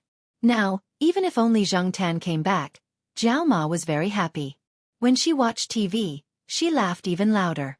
Every time she watched TV, she would share her laughs with Zhang Tan. Even if Zhang Tan couldn't respond, Jiao Ma would still talk about it with great interest. If Zhang Tan showed a wooden face, Zhang Tan's forehead would be poked by the Jiao Ma. Watching TV with a parent was not an easy thing to do. Poking one's forehead was something that one had to get used to. The next day, Xiong skipped class to look for Zhang Tan again. Zhang Tan went over to look for his car again. At the same time, at the same bus stop, Zhang Tan saw the young man with the backpack again. The young man was eating a bun as he looked around. When his eyes landed on Zhang Tan, they lit up. He smiled kindly and ran over. Zhang Tan. Just like yesterday, the young man grabbed some meat buns and handed them to Zhang Tan. Zhang Tan ignored him as usual. Fortunately, the young man's car came quickly today. He stayed in front of Zhang Tan for less than 2 minutes before he went to take the bus. Watching the bus leave, Zhang Tan turned around and saw that there were people gathering around him after seeing him. For the next few days, Zhang Tan would see the young man with the backpack here every day. Sometimes, Zhang Tan was lucky and the young man's car came quickly. Sometimes, he was unlucky and no car came for half an hour or even longer. This young man liked to provoke others. At first, Zhang Tan didn't want to use his claws to draw blood. Later, he realized that the young man's movements were quite fast. He attacked and stopped quickly. Zhang Tan couldn't scratch him even if he wanted to. If it weren't for the fact that they were in public, Zhang Tan would have kicked him or picked up a bicycle next to him and smashed him. However, since they were on the streets, he could just hide if he couldn't provoke him. Zhang Tan began to hide. But he wouldn't go too far. He wouldn't let Xiong's car out of his sight. After a week, the people in the nearby shops all knew that at this time every day, there would be a strong man riding a bicycle with a black cat. Then this strong man would take a taxi and leave. After he left, there would be a black cat sitting on the seat of his bicycle. No one could chase it away even if they wanted to. People who frequented this place, especially some female students, would take photos and post them on the internet. At the same time, they would also post a series of stories that they imagined. In this day and age, mobile phones were changing too quickly. The functions were getting more and more powerful, and the online communication platforms were getting more and more colorful. Many young people liked to take photos of interesting things they saw with their mobile phones and share them on the internet. Fortunately, those people only took photos of Zhang Tan and the bicycle. They didn't take photos of Xiong. Therefore, even if some people who knew Zhang Tan saw it, they would just laugh and say, "Look, this cat really looks like black charcoal." they wouldn't directly link it to Zhang Tan. After all, there weren't many people who could recognize Zhang Tan at a glance. Zhang Tan didn't wear a cat tag when he came out. Otherwise, he would definitely be recognized. On this day, Zhang Tan came to help Xiong look after his car again. Although Zhang Tan encountered a lot of troubles with this job, seeing that Xiong's progress in chasing his girlfriend was significant, he continued to persevere. Zhang Tan watched the child grow up. If he could help, he would. Besides, this was all he could help. Seeing the young man with a backpack coming from the other side of the platform, Zhang Tan's good mood dissipated again. He was helpless. Every day, he would meet this person at this time. Zhang Tan was about to jump from the seat to avoid trouble. Unexpectedly, a big tabby cat raised in a small restaurant nearby came over. The person with the backpack focused on the big tabby cat that was coming over. The big tabby cat was originally curious about Zhang Tan, but now that someone was playing with it and even scratching it, it no longer paid attention to Zhang Tan. This big tabby cat was raised very well. The owner of the restaurant obviously put a lot of effort into its food. In addition to the food, the owner of the restaurant also paid a lot of attention to this big tabby cat. The cat's fur was very clean. Obviously, the owner of the restaurant often cleaned it. A clean pet was more approachable. Probably used to being touched in the restaurant, this cat was not afraid of strangers. After being tickled a few times, it even rolled on the ground, showing its belly for people to touch. Only some domesticated cats could be so familiar with people, and a small number of domesticated cats would be like this cat. They would show their round belly in front of strangers and let people touch them. They would let people scratch them, but they would not scratch people. When they hugged people, they would not open their paws. Someone jokingly asked the owner of the restaurant, "Isn't the cat in your restaurant too good? Does it catch mice?" The owner was not angry at other people's doubts. Instead, he was proud. Yes, why not? A few days ago, it caught all the mice in the storage room upstairs. I don't know whose mice came from, but they all hid in there and gave birth. But in the end, they all went into my cat's stomach. Many people who went to the restaurant would play with this cat, and this cat also helped the restaurant attract a lot of people. There were many small restaurants around, and the owner of the restaurant knew why some people always chose his restaurant. Because of this, he cleaned his cat and let it out to receive customers. Although it was also a common cat, the big tabby cat was slightly chubby, could roll, and could act cute. It was more approachable and likable. Once it came, it took most of the pressure off Zhang Tan. However, things that were stressful for Zhang Tan were not necessarily so for this cat. A's arsenic. B's honey. Things that troubled Zhang Tan, this cat was happy to do. Later, every time it saw the young man with the backpack, the big tabby cat took the initiative to rub against him, because the young man with the backpack often shared his breakfast with the cat. One meat bun was quickly shared by the man and the cat, and then the second one was shared. Zhang Tan squatted on the car seat and watched. There were people around who sympathized with Zhang Tan, saying that the big tabby cat came over and stole all of his attention. Without comparison, the children and young people around obviously liked to play with the big tabby cat more. But Zhang Tan did not feel that there was anything to sympathize with or pity about. He thought that the big tabby cat appeared too late. The bus arrived. After sharing the meat bun, the people who had shared it waved to the two cats, said, "Bye-bye," and rushed to squeeze into the bus. The big tabby cat lifted its mouth and licked its paws. It looked up at Zhang Tan, who was squatting on the car seat. It estimated the height of the back seat, gathered its strength, and jumped. Probably because it ate too much and made some mistakes, it jumped a little too low. The big tabby cat's front paws hooked onto the back seat of Xiong's bicycle. It wanted to take another step and climb up, but found that the bicycle began to tilt. Quang! The bicycle fell. Chapter 4:16. When Xiong came back, he looked at the chipped paint on his newly bought bicycle. He wanted to cry but had no tears. He touched the chipped paint, but there was nothing he could do. Could he blame that big tabby cat? However, chipping off a few pieces of paint was better than having his bicycle stolen. Thinking of this, Xiong suddenly felt better. Xiong's pursuit was progressing well. He even asked her out for a movie on the weekend. Although it wasn't for just the two of them, it was still progress, right? Zhang Tan rarely could stay at home on the weekend. He didn't help Xiong look after his bicycle and had a good weekend. On this day, Zhang Tan took a walk in school. The weekend at home was good.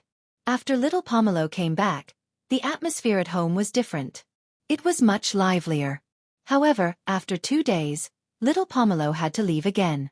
Other people's workdays and study days, Zhang Tan was bored most of the time. He jogged along the main campus road. When he was walking back, Zhang Tan heard someone calling him. He turned his head and saw that it was little Jiu. He hadn't seen little Jiu for a long time. Ever since she entered high school like little Pomelo, Zhang Tan hadn't seen her twice. When he went to the bridge, he didn't see her. Moreover, little Jiu didn't go to Tsinghua University-affiliated high school. She went to another high school. It was far from here. It took half an hour to get there by taxi. Zhang Tan couldn't go there on weekdays. However, today wasn't a rest day. It should be class time. High school students didn't have classes like university students. It seemed that little Jiu skipped class again. Little Jiu waved at Zhang Tan. Black charcoal, let's talk. Because she often came here in high school, little Jiu wasn't unfamiliar with Tsinghua University's campus. She knew which places were crowded and which were empty. Zhang Tan followed Little Nine to a secluded place. Little Nine sat on the edge of a circular flower bed. Zhang Tan also jumped up and squatted by the side, waiting for Little Nine to speak. Generally, if there wasn't anything important, Little Nine wouldn't specially come over. So Zhang Tan wanted to know why Little Nine was here today. Sure enough, Little Nine looked around and after confirming that there was no one around, she said, "Black charcoal, I'm leaving." Zhang Tan. Little Jiu's study arrangements were indeed different from others. She had a strong sense of purpose and knew what she wanted to do in the future. She knew what skills she had to learn. Some of the things taught in school were actually not very helpful to her, but it was impossible for her to drop out of school. She still had to learn, but she had a professional to teach her. And this time, little Jiu was going to follow her teacher to other places to learn and broaden her horizons. She didn't like to waste time. Her early experiences had a great impact on her. Now, the intense studying in school was very stressful for her. She wasn't a top student and started school late, so it was difficult for her to accept some of the more profound knowledge. Of course, this was also because she wasn't interested in those things. Only with interest would there be motivation. Master Kuan also didn't force her to understand the textbook knowledge that she wasn't interested in. Therefore, according to little Jiu's interests, he arranged for people to bring little Jiu to other provinces to learn and broaden her horizons. Although there were no classes, there were people who would teach her. Master Kuan didn't raise useless people. You could have no qualifications, but you couldn't be incompetent. For little Jiu and the others, in a few years, when people of the same age stepped into society with their freshness and immaturity, she would be able to hold up a small piece of the sky by herself. That was definitely a different world from little Pomelo's. And it was also her own choice. Zhang Tan couldn't refute anything, nor would he influence little Jiu's thoughts. I'm in my first year of high school now. My personal teacher said that I'll be out of town for 2 years. When I'm in my 3rd year of high school, I'll have to take the college entrance exam in another province. I'll take the college entrance exam back here. Little Jiu continued. It wasn't the first time Zhang Tan heard of taking advantage of the college entrance exam. He had seen it many times. Because this province had a large number of students, the college entrance exams cutoff and competition were higher than most provinces in the country. Therefore, for those who were in the middle or lower class, their families would arrange for them to take the college entrance exam in provinces that weren't very competitive. This way, they would have a higher chance of getting into a better university. Obviously, Master Kuan had spent a lot of effort on little Jiu. However, little Jiu left for more than 2 years. In these 2 years, Zhang Tan couldn't see little Jiu. Little Jiu came over today to have a good chat with Zhang Tan. Otherwise, they wouldn't be able to see each other after she left. Later, she planned to go to Tsinghua-affiliated high school to see little Pomelo. She even bought candies for her. Xiao Jiu had always remembered the time when little Pomelo had sent her candies. Although she wasn't in the high school affiliated to Renmin University of China, she still knew some people there. She could get them to take care of little Pomelo so that she wouldn't forget about it just because she left. Zhang Tan listened to little Jiu's words and thought, is this the change from a little girl to a big sister? After talking about her own matters for a while, recalling the past and looking forward to the future, little Jiu looked around again.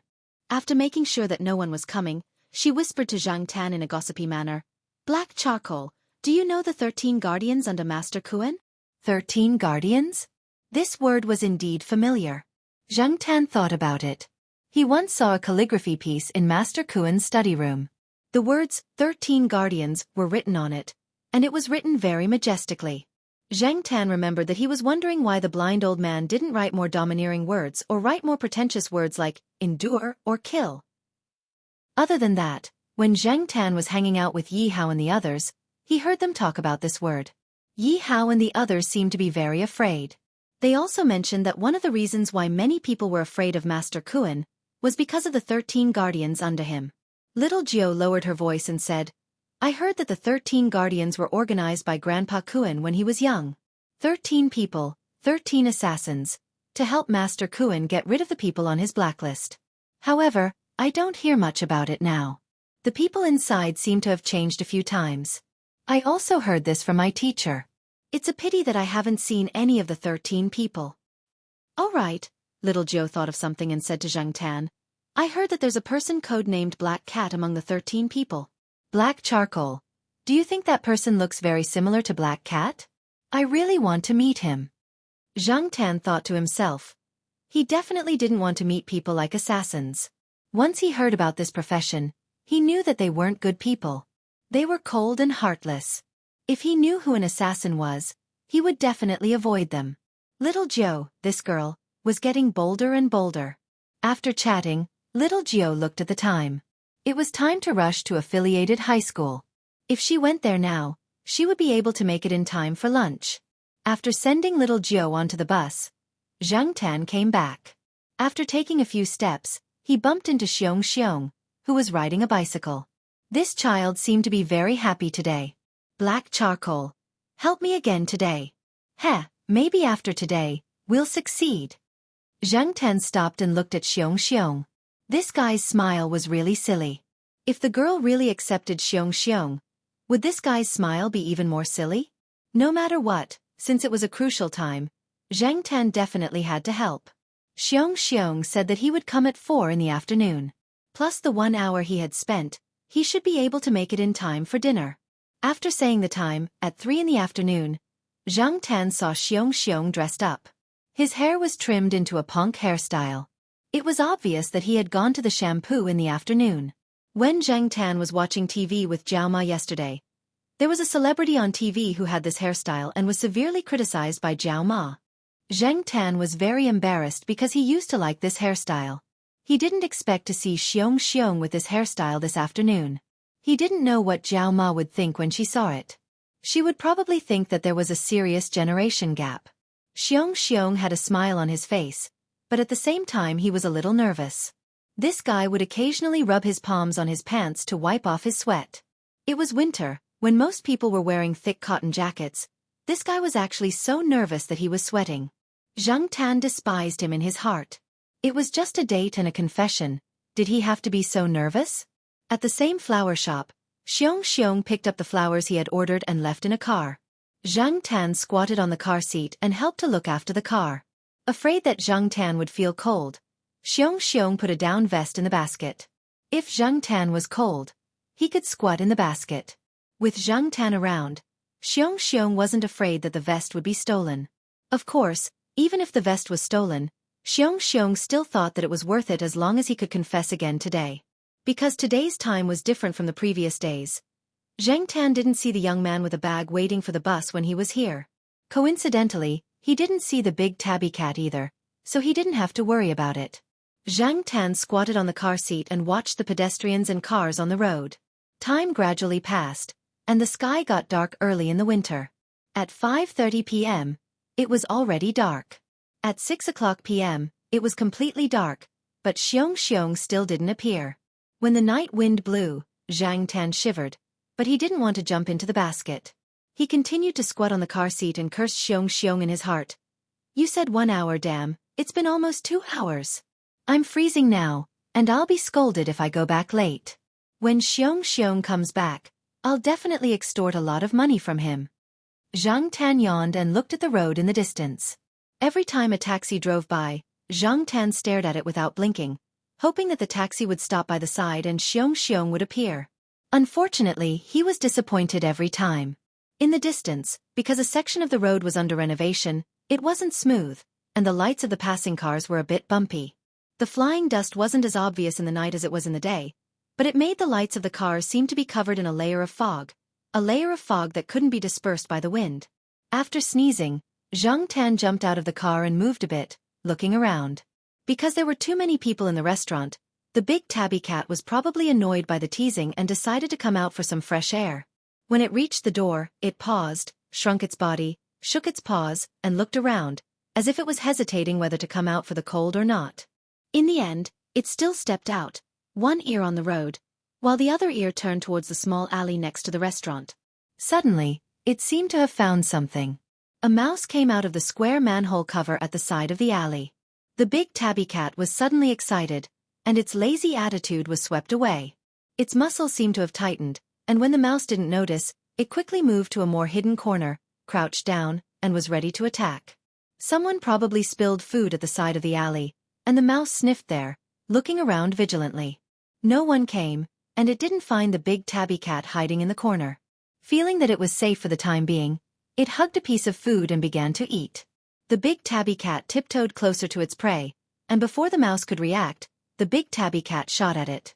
Although many cats were fat, sometimes they had flexibility that didn't match their body size. Meow star shadowless claw. After a series of slaps, the big tabby cat trapped the mouse, and then bit it. The mouse's pitiful cries sounded in the alley, but soon the cries stopped. A girl had just walked out of the restaurant with packed food, and when she entered the alley, she saw the big tabby cat, so she wanted to go over and play with it as usual. But when she approached, the big tabby cat suddenly raised its head and looked at the girl. There was still blood at the corner of its mouth, and it was biting on a somewhat incomplete mouse, and its eyes were still cold and murderous. This successfully stopped the girl in her tracks. The winter night wind blew, and the loosened scarf couldn't block the cold wind. The girl shrunk her neck, tightened the scarf, and quickly left. Probably, she didn't expect that the big tabby cat that she always saw, who was always lazy and had a good temper, would have such a look. At the same time, on a nearby street, passers-by were hurrying to and fro on the sidewalk. A middle-aged man wearing a high-end leather jacket with his hair combed sleekly was walking among them, holding a phone in his hand as he spoke coarsely. A young man passing by looked over curiously, and just happened to meet the middle-aged man's gaze. "Look at your grandpa." The middle-aged man suddenly kicked the young man to the ground, and then looked at the people around him. "What are you looking at? Look again, and I'll dig your eyeballs out." Seeing this, the people around didn't dare to say anything more. This person was obviously not to be trifled with. If they said anything more, this crazy person might kick them. Didn't they see that the young man was still clutching his stomach and lying on the ground, unable to get up? Ignoring the young man who was kicked to the ground, the middle-aged man continued to walk with the phone in his hand, and made a call as he cursed. A young man carrying a backpack brushed past the middle-aged man. He was similar to the other passers-by, and there was nothing special about him. After passing by the middle-aged man, the young man with the backpack seemed to feel cold. He blew on his hand, and then put it into his pocket. Then, there was a commotion not far behind him. The middle-aged man who kicked and cursed with the phone just now fell to the ground. The people around tried to call him, but he didn't respond. After a while, there was a woman's terrified scream, and the passers-by shouted to call the police. The young man with the backpack turned a corner and walked into an alley. When he reached the other end of the alley, he saw the big tabby cat licking its paws. Next to the big tabby cat was the remains of a mouse. Noticing that someone was approaching, the big tabby cat looked up alertly. Seeing that it was an acquaintance, the big tabby cat returned to its usual intimate state. It meowed a few times, and even took the initiative to rub against the young man's trousers. Cats could always switch between being cute and being a killer. The young man bent down and picked up the big tabby cat. Using the dim light on the side, he took out a tissue from his pocket and wiped the big tabby cat's mouth. He didn't mind that the cat was dirty, and carried the cat to the door of the restaurant. Just as he was about to go in, he saw Zhang Tan squatting in the car seat. He was stunned, obviously not expecting to meet him at this time. After the surprise, the young man smiled and waved at Zhang Tan. Then he walked into the restaurant, sat in the empty seat by the door, ordered some food, and played with the big tabby cat again. Black charcoal. "Sorry I'm late." Xiong came out of a taxi with a smile on his face. He was afraid that others didn't know that he had good news. Zhang Tan didn't move, and only looked at him quietly. Okay, you've worked hard. Let's go, I'll take you to Jiao Wei's restaurant for hot soup. I'll take care of whatever you want to eat. Xiong said generously. That's more like it. Zhang Tan jumped out of the car seat and was about to leave. As long as Xiong went with him to Jiao Wei's restaurant, it would explain why Zhang Tan was late for dinner. Jiao Wei's parents would also contact the Jiao family. This way, Zhang Tan wouldn't be scolded. Before leaving, Zhang Tan looked at the young man with the bag again. The young man just happened to look up, and raised his hand with a smile and said, "Bye-bye," to Zhang Tan. Zhang Tan turned back and shook his beard. He felt that the young man was a bit strange, but other than knowing that the young man was very attached to cats, he couldn't see anything else. Chapter 417. The next day, when Zhang Tan was shopping outside, he heard that someone suddenly died on a street. It was said that the person fell down directly when he was talking on the phone. He didn't get up again. When the ambulance arrived, he was already dead. Zhang Tan didn't feel much when he heard the news. He just felt that the street was quite close to the place where he stayed yesterday. Other than that, he didn't think much about it. He still lived his life as usual. Zhang Tan went to the lakeside villa for a walk. Feng Baijin had graduated, but he decided to start a business in Chuhua City and set up a game development studio. Father Zhao's 2 children were rarely at home now, so the 70-square-meter house didn't feel crowded at all. Instead, it felt empty, so he didn't want to move there. At least, he wouldn't move there for the next 3 years. Feng Baijin was quite used to living there, so the rental contract was renewed. However, Zhang Tan rarely went there now. Hu Zi rarely came here now. In addition, the weather was getting colder and colder. That guy almost only stayed at home and often occupied Feng Baijin's laptop keyboard. When Feng Baijin came out of the bathroom at work, he would see Hu Zi squatting on it. Later, Feng Baijin specially asked someone to make a keyboard-like heating pad to divert Hu Zi's attention. Unfortunately, within 2 days, Hu Zi continued to occupy the laptop keyboard and didn't care about the keyboard-like heating pad at all. Perhaps, it just wanted to find fault and find a sense of existence? It seemed that Hu Zi wasn't the only cat who liked to sleep on the keyboard. Zhang Tan saw many cats like this, such as Black Rice on the 3rd floor. Now when Zhang Tan went down to the 3rd floor to visit, he often saw Black Rice occupying Air Mao's laptop keyboard. After wandering around for a while and having lunch at Feng Baijin's place, Zhang Tan slowly wandered back to the house. Recently, Chuhua University was very lively. Most of the things Zhang Tan heard while walking were talking about the concert on Christmas Eve. Some places on campus also put up publicity boards. There were large posters on the boards, "New Boy." Behind several band members, there was a huge black cat pattern in the background. That was New Boy's team emblem. New Boy, that is Ajin's band. Now that Ajin and the others were getting more and more famous, they had long left their initial immaturity. Their popularity had been rising over the past few years, especially among many students. This year, Chuhua University was the last stop of Ajin's campus tour. The time was set to be on the night of the 24th of this month. That day was the so-called Christmas Eve, but it was also Friday. The time was just right. If you want to get tickets, you can either buy albums or other related products as a gift, or participate in some activities as a reward. Of course, there are many tickets in the school. At the ticket counter at several fixed points in the school, students lined up in long lines. They were not afraid of being blown by the cold wind. They stood there either chatting with the people in front and behind them or playing with their phones. No matter how long the line was, they had to get a ticket. If they did not have a ticket, they could only find someone to buy a ticket on the school forum. However, that way the price would be very high. Many students could not afford it. Compared to those high-priced tickets that could be resold, they would rather be blown by the cold wind and endure it. In addition to the tickets, there were some New Boy accessories at the ticket counter. For example, the black cat team emblem was sold quite well. Anyway, it was not expensive.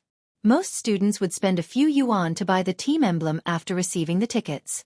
Even after the concert, it could be used as a good decoration. Of course, there were also people who did not care about this.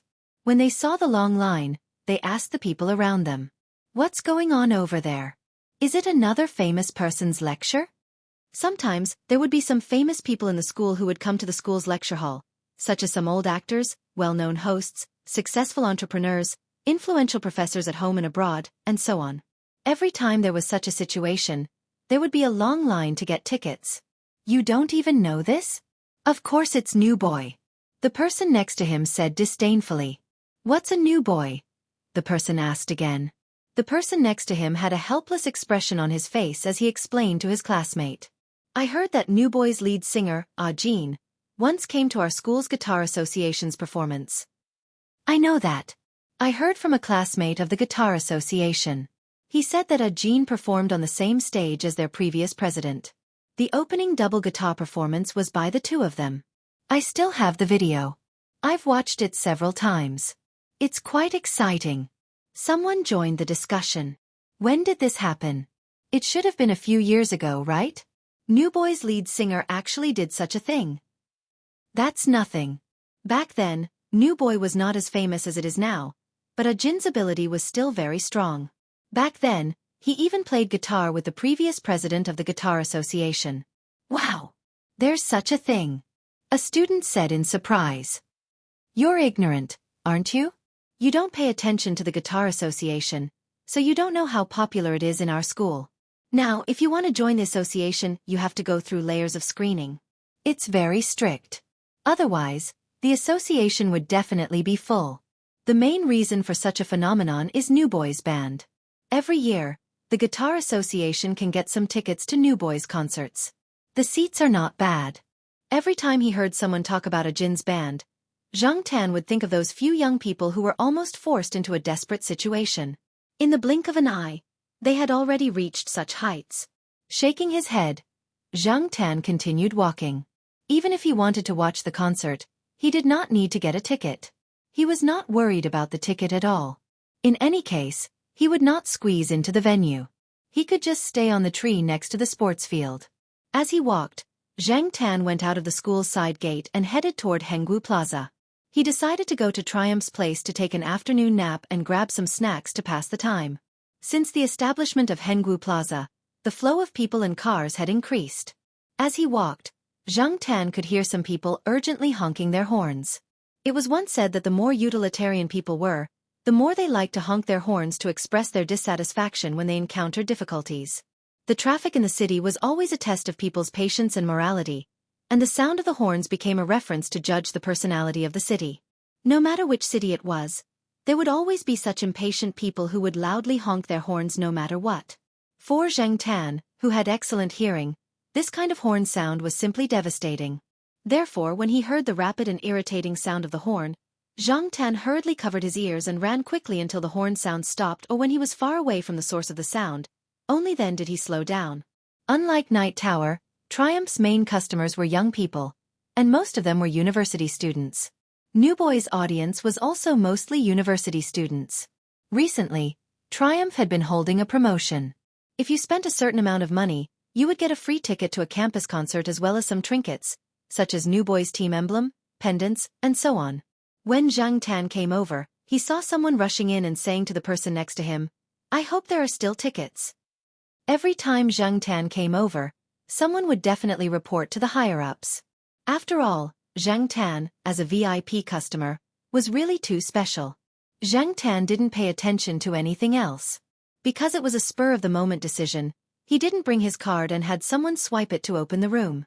In any case, the person in charge here was already familiar with Zhang Tan, so there was no need to doubt the authenticity of the cat. Because of this, Zhang Tan didn't bring his card several times. It was too troublesome to bring a card alone, so sometimes he would wobble his way here.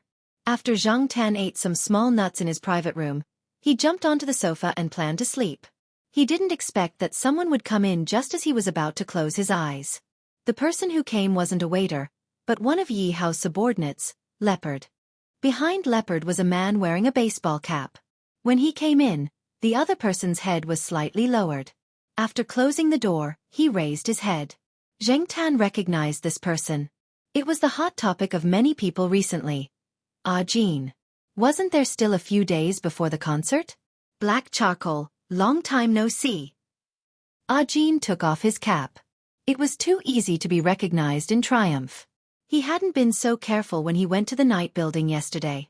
Sure enough, there were a lot of young people coming to Triumph. Ah Jin's band arrived in Chuhua the day before yesterday. When they came here, they had to visit their former boss and go to the night building. Today they came to Triumph.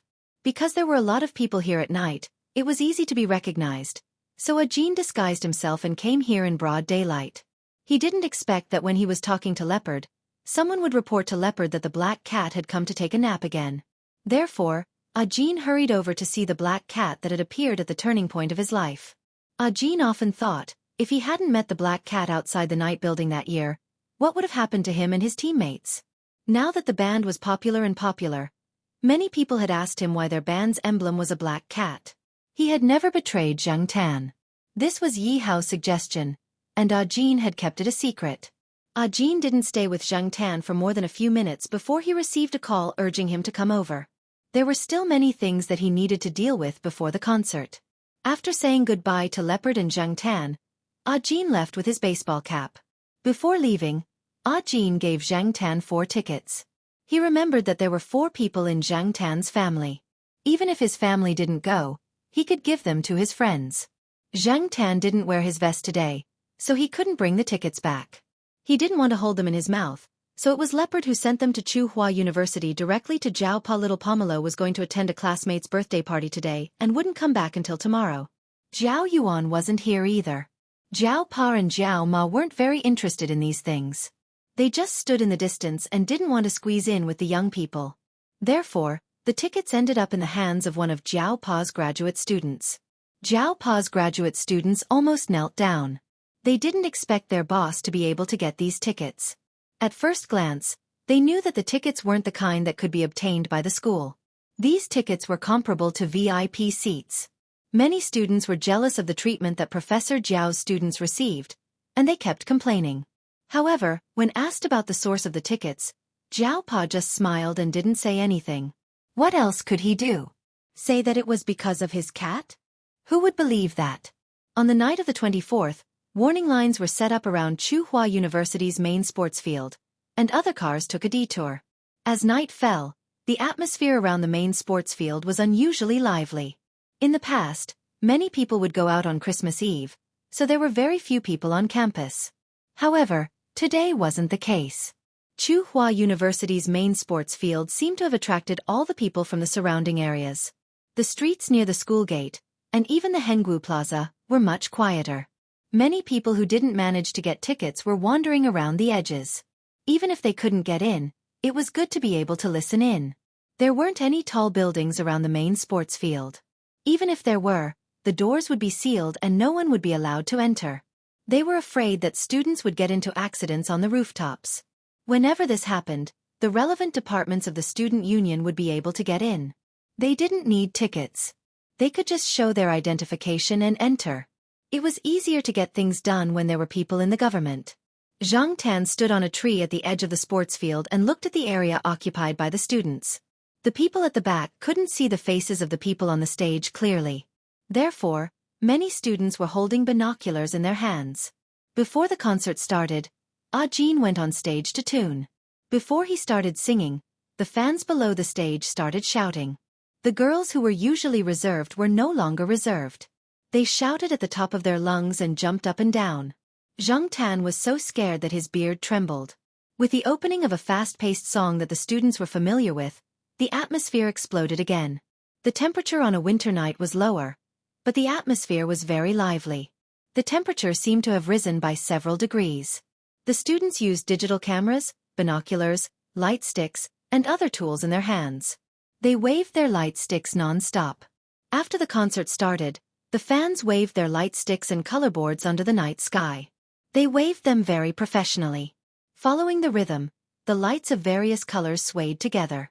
It didn't look messy at all. Some people said that if you liked an idol, you must go to his concert. Because through a screen, you couldn't feel the heat radiating from the stage that made your blood boil. The life on the stage was so dazzling. For the fans below the stage at this moment, in the small world of the fans, the people on the stage were their irreplaceable everything. Ah Jin and the others also interacted with the students below the stage. Several people from the school's guitar association, including the current president, were lucky enough to go on stage. After playing a song together, during the break, the people from the Guitar Association shared some stories about Ajin and the school's Guitar Association with everyone. This was also with Ajin's permission. The students back then had already graduated. Now, many people didn't know that the famous Cat's Fantasy was actually composed in the old tile-roofed house of the school. This caused a burst of discussion below the stage. Some people screamed, and some people asked loudly. However, it was too far away for them to hear clearly. After a short break, Ajin played the song Cat's Fantasy. After hearing the story behind it and listening to Cat's Fantasy, the fans below the stage felt different from before. It seemed that every time they listened to Cat's Fantasy, there would be a different feeling. Ajin was playing the guitar when someone below the stage suddenly shouted, "Look, there's a cat!" "Don't be noisy. It's a concert. Listen to the music. Don't be noisy. Pay attention to your manners." Someone scolded in a low voice. "No, there's a cat." Many people saw it. They opened their eyes wide and pointed to the stage with their chins open. Zhang Tan, who was squatting on the tree, saw the situation on the stage and almost slipped down from the tree. Damn. Chapter 4:18. Generally, this kind of campus concert was well guarded. The security was tight. Even the heads of the student union had to show their identification a few times when they went in, let alone those undocumented people. But no one expected a cat to suddenly appear. Cats were sometimes hard to guard against. If they were not careful, they would jump out and make their presence known. In such a big scene, with so many people, the deafening sound effects, and the shouting crowd, generally speaking, animals would stay far away. Unfortunately, the sheriff was a special case. Of course, it could also be because the venue was much quieter just now, and Ajin's performance of Cat's Fantasy had attracted the cat. Because of the sheriff's sudden appearance, the other members of the band on the stage were surprised. They really did not plan for this. They had rehearsed all the segments several times. Because it was the last stop of the campus concert tour, and because of Ajin's relationship with Tsinghua University, everyone paid special attention to it. But the sudden appearance of a cat was completely unexpected, especially when it appeared when Ajin was playing Cat's Fantasy. Even Ajin, who was playing, could not help but pause when he saw the cat jump on the stage. But when he saw the cat jump on the stage, he raised his hand to stop the staff who was about to come over and take the cat away and continued playing. Many people in the audience guessed that it was specially arranged by New Boy. Although some of them had seen the sheriff before, there were so many cats in the country that no one could be sure. They could only continue to watch with strong curiosity. Most of the eyes that were originally on Ajin were now on the cat on the stage. Sometimes, the sheriff was really bold. Zhang Tan had experienced this before. Unlike Depang's obedience and Huang's caution and timidity, the sheriff could always show everyone something special about him. After jumping on the stage, the sheriff looked around. Then, he raised his head and walked towards Ajin, who was still playing. He walked to Ajin's feet and wagged his tail slowly. He was probably thinking about something. Ajin was originally standing. After the sheriff came over, Ajin directly sat on the ground and played with his legs crossed. Many people in the audience had already raised their digital cameras to shoot. No matter what they guessed in their hearts, the sheriff's appearance was indeed like an Easter egg that jumped out at the transitional stage of the concert. Some people exclaimed in a low voice, "Look here! Look over here!" Others advised the people nearby not to make any noise. What if they scared it away? Fortunately, the sheriff was brave. He only glanced at the audience a few times and ignored them. Then, he squatted by the side and stared at the guitar and Ajin's hands that were plucking the metal strings. His head was slightly tilted. Zhang Tan looked at the wagging tail and knew that the sheriff had found something interesting again. Sure enough, within a few seconds, the sheriff raised a claw and hooked it on the guitar strings. Thus, a sound that did not match the original tune appeared. However, Ajin did not stop and continued to play. After the sheriff tried it once, he felt that it was quite fun. He had played it before, but now, he suddenly found the feeling again. Therefore, he raised the claws that he had just put down to cause trouble again.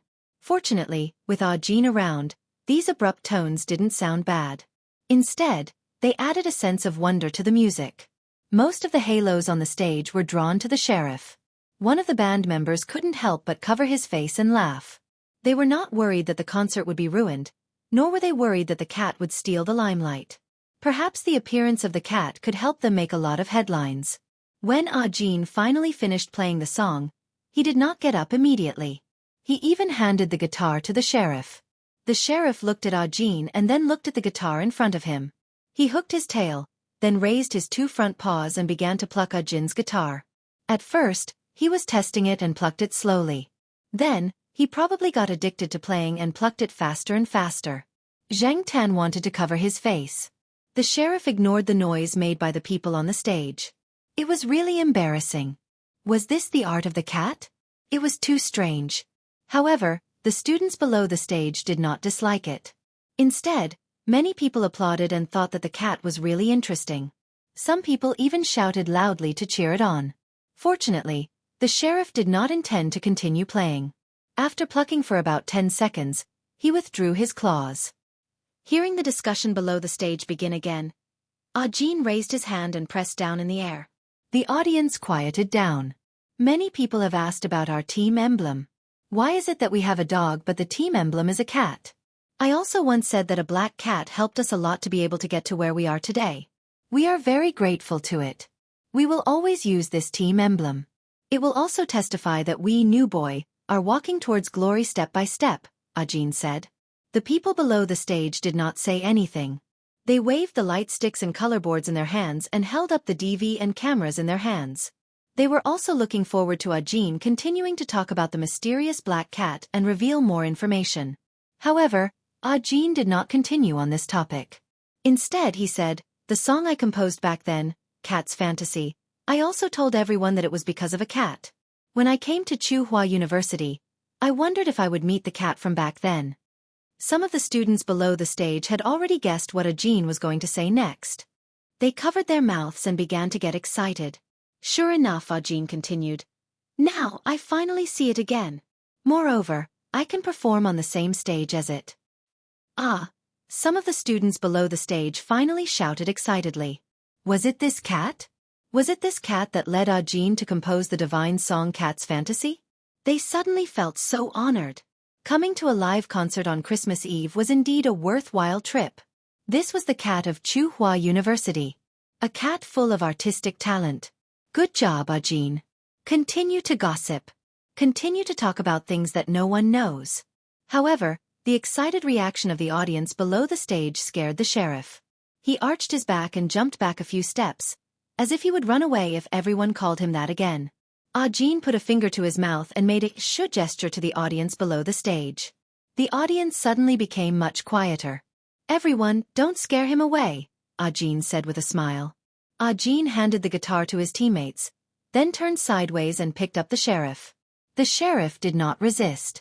It was probably because he had cooperated with Ajin just now. He felt that the person in front of him was not bad and was not dangerous. He was very obedient. Thank you very much for the inspiration you gave me, and thank you very much for coming today, Ajin said to the sheriff and raised his hand to touch the sheriff's cat head. In the beginning, Cat's Fantasy did make Ajin famous, and New Boy also made their presence known. If he expected correctly, after tonight's event, New Boy would make their presence known in the entertainment circle again, which was a good thing for New Boy. He should thank the cat, whether it was the black one or the black and white one. After Ajin finished speaking, the sheriff meowed. It seemed to be a response to Ajin's words, and the sound was clearly transmitted to the ears of everyone present through the sound equipment. Some of the people below the stage began to interpret the sentence in their minds, and many students laughed kindly. New Boy's people, including Ajin, did not expect the sheriff to respond so cooperatively. They thought that the cat was really amazing. However, only Zhang Tan, who knew the sheriff very well, knew that it was because Ajin's way of holding the cat was wrong.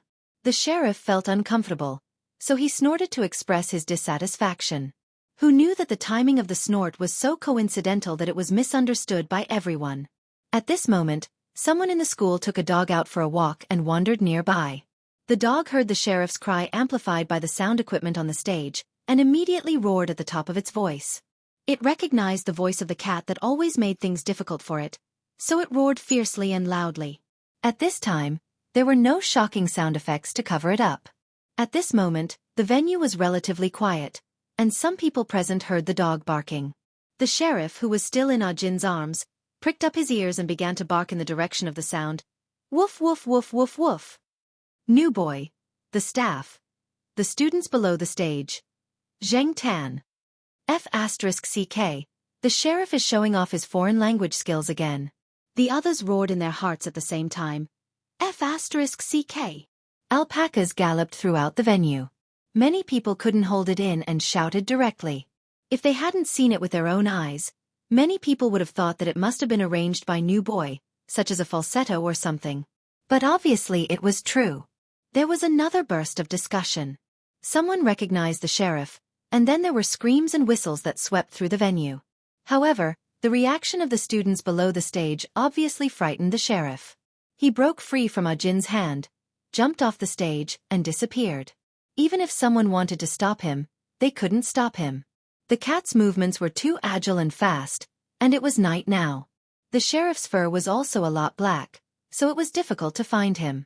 However, as the saying goes, a monk can run away, but the temple can't run away, and the cat can't run away from the nest.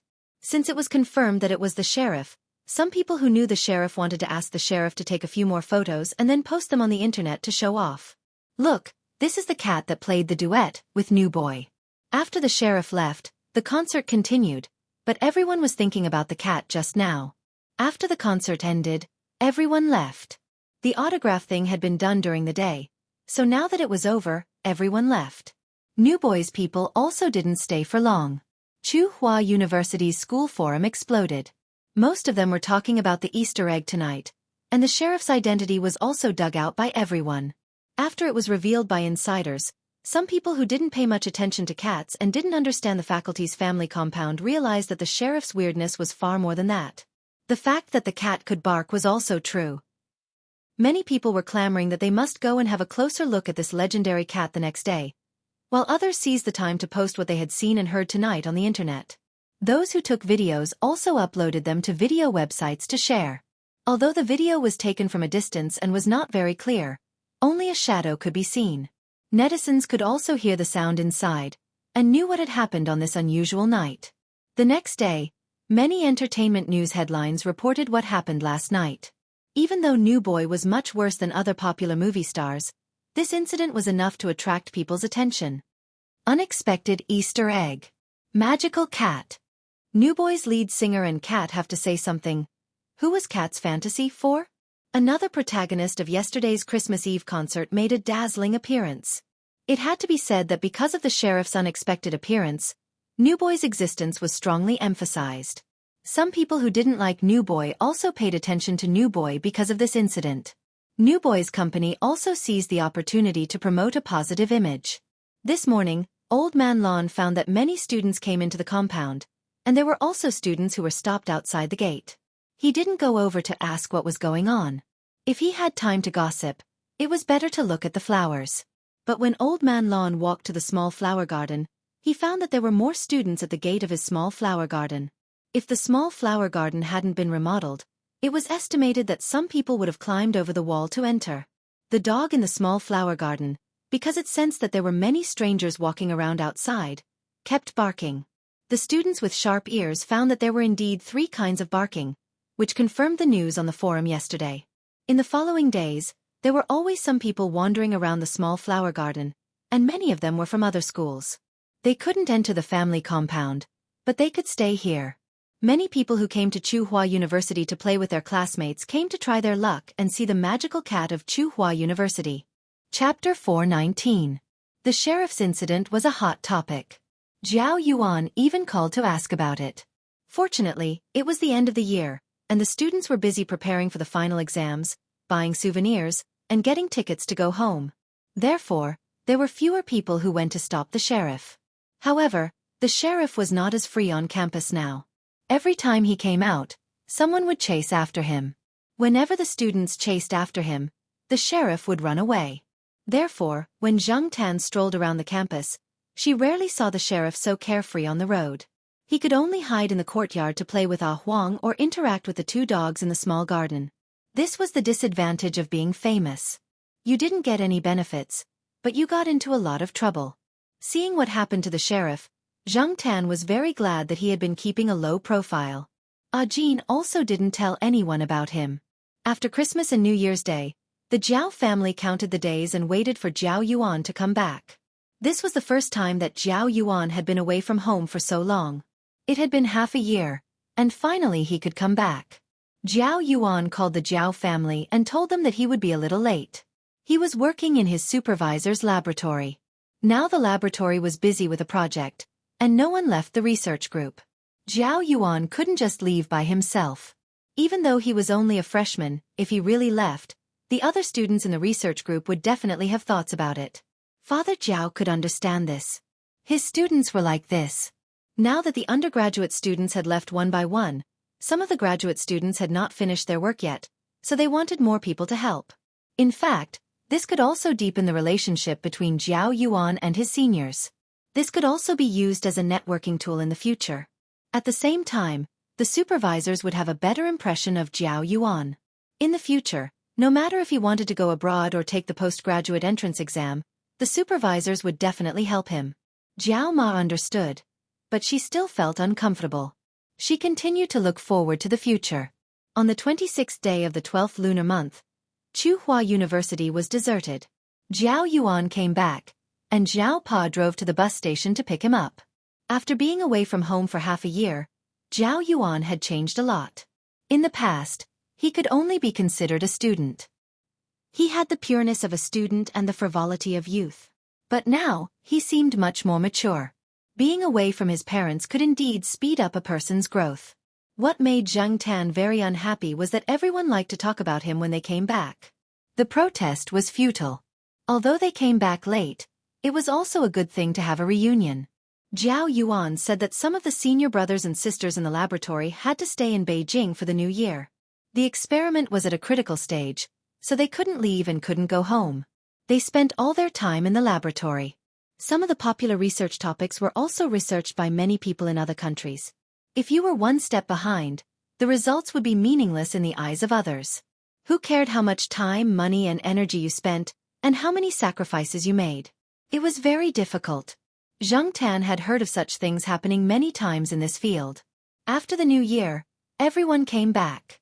Jiao Yuan and his friends got together again and arranged a time to take Zheng Tan to Triumph to swipe his cat card. The 4 people from the courtyard, plus Fu Lei, chatted and drank at Triumph for the whole night. Zheng Tan listened to them talk about their bitter university life. Among the 5 of them, Xiong was probably the most leisurely one. Jiao Yuan, Su An, and Lan Tianzhu were all very busy. Outside of class time, they had to stay in the laboratory. It was not good for them to sneak out because their mentors knew their fathers and they often contacted each other. If they did not perform well and were caught sneaking out, not only would they suffer, but their fathers would also lose face. Others thought that they had connections and that they didn't have to worry about anything. But they didn't know that they were also under a lot of pressure. When others were having fun, they had to go to the laboratory to help. When others were flirting with girls, they didn't have anything to say to each other. When others went home, they had to stay in the laboratory to help their seniors. Who was luckier than who, and who was more miserable than who? As for Fu Lei, he was working part-time. His family wasn't well off, so he spent a lot of money to support his high school education. Now, it was difficult for him to support his university education. He didn't have many classes, so he boldly skipped some classes and went out to look for part-time jobs or internships to reduce his financial burden. He could also find a place to settle down quickly after graduation. His father didn't have the ability to use his connections, so he could only rely on himself. Zheng Tan sighed as he listened. Why didn't he feel anything when he was in university? Now, he felt that these 5 people were suddenly starting to mature quickly. I suddenly feel that I was so awesome in high school. I knew everything from astronomy to geography. After half a year in university, I forgot a lot of things. When I graduate, I'll probably forget all the non-professional knowledge. Fu Lei, who worked part-time as a tutor during his freshman year, said emotionally. Jiao Yuan said, "That's right.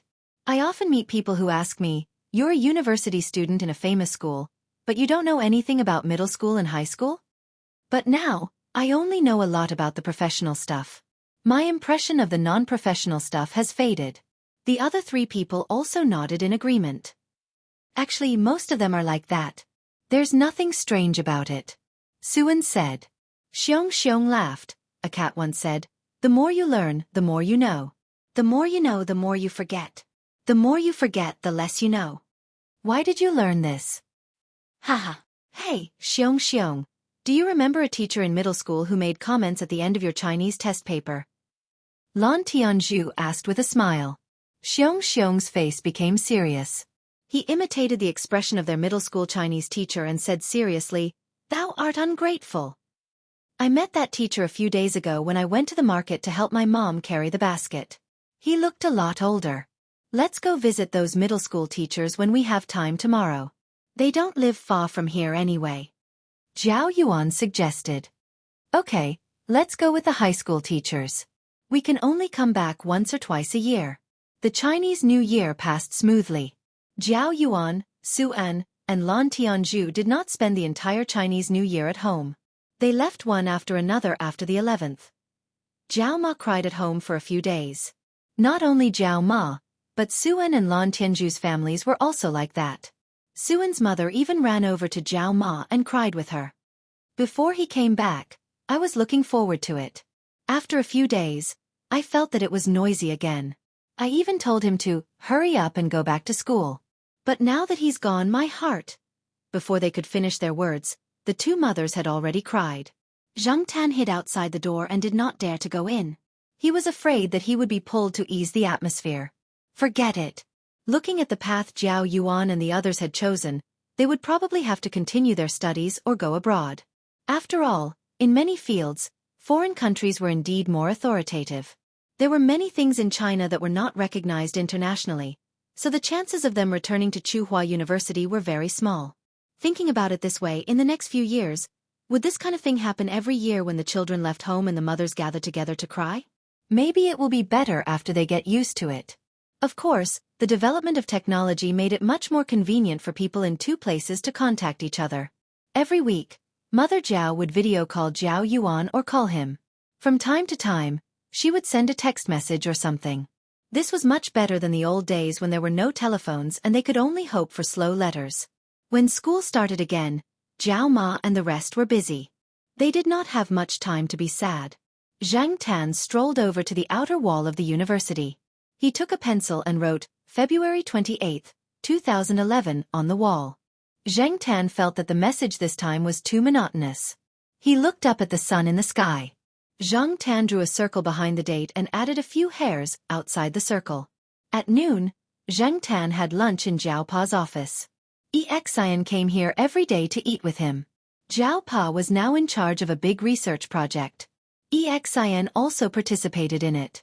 Sometimes, the two of them would discuss the progress of the project for a long time. Then they would assign the task to the graduate students. Hey, Professor Zhao, when do you think I can make a name for myself? Xian was much more casual when she was with Professor Zhao in private.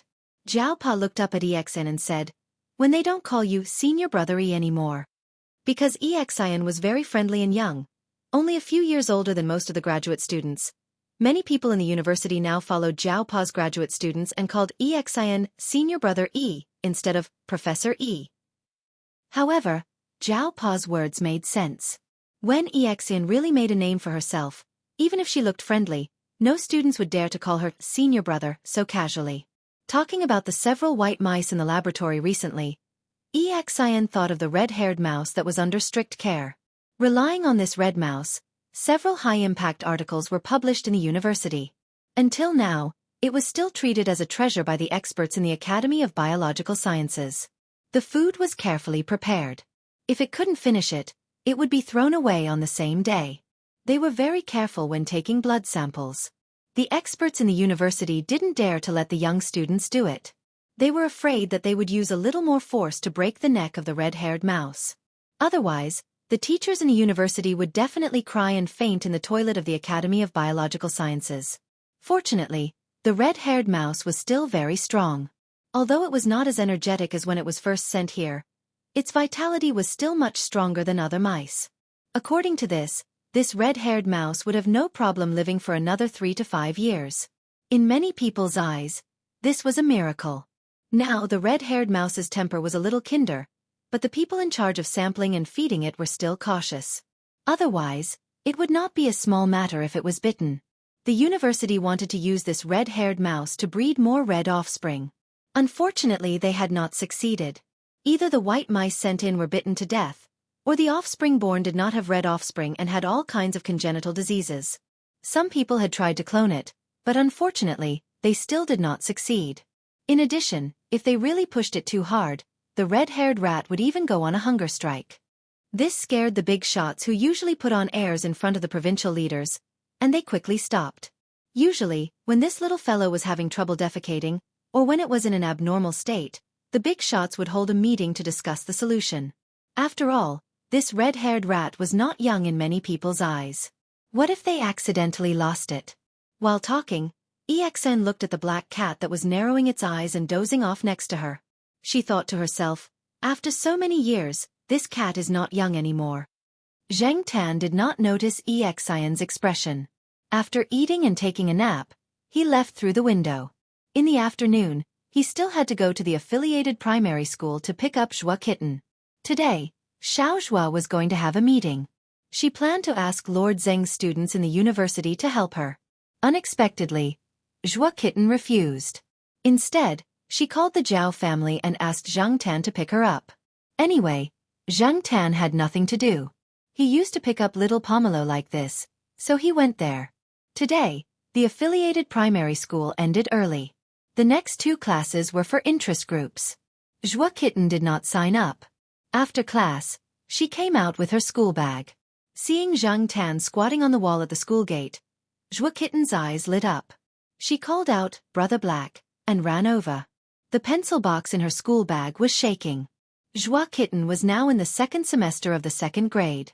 In fact, with her knowledge and ability, it was a waste of her talent to go to the 2nd grade. However, Xiao Zhua did not plan to let Zhua Kitten go to the junior class. She hoped that Zhua Kitten could learn and communicate with children of the same age and integrate into this generation. In the class, Zhua Kitten did not look at the textbook most of the time. She read her own books, and the teachers did not say anything. This was because Zhua Kitten had read a lot of books and asked a lot of questions that the primary school teachers could not answer at all. In addition, Lord Zhang and little Zhua had told the teachers before, so the substitute teachers did not restrain Zhua Kitten. After seeing Zhang Tan, Zhua Kitten took out 10 yuan from her pocket and waved it at Zhang Tan. "Brother Black, I'll treat you to mutton skewers." Zhang Tan looked at Zhua Kitten. Was this child not planning to go home directly? However, Zhua Kitten seemed to have something on her mind today. Shaking his head, Zhang Tan hurried to follow her. The little guy's little kitten Zhua walked to the school gate and bought 2 skewers of mutton. Little Zhua had told him that the food outside was not clean and should not be eaten too much, so he bought some to satisfy his cravings. After buying it, she did not go back to the Western District courtyard directly. Instead, she went to a small road in the school and sat on a long wooden chair. She put 1 skewer to Zhang Tan's mouth and held the 2nd skewer with her other hand to eat. With Zhua Kitten helping to hold it, Zhang Tan only needed to move his mouth. As he ate, Zhua Kitten suddenly said, "Brother Black, I think I'm going to have a father." Cough. Chapter 4:20. Although Zhang Tan knew that something was wrong with Zhua Kitten today and that she had a lot on her mind at such a young age, he did not expect such a thing. Speaking of which, he had not paid attention to Zhua Kitten and little Zhua for a while.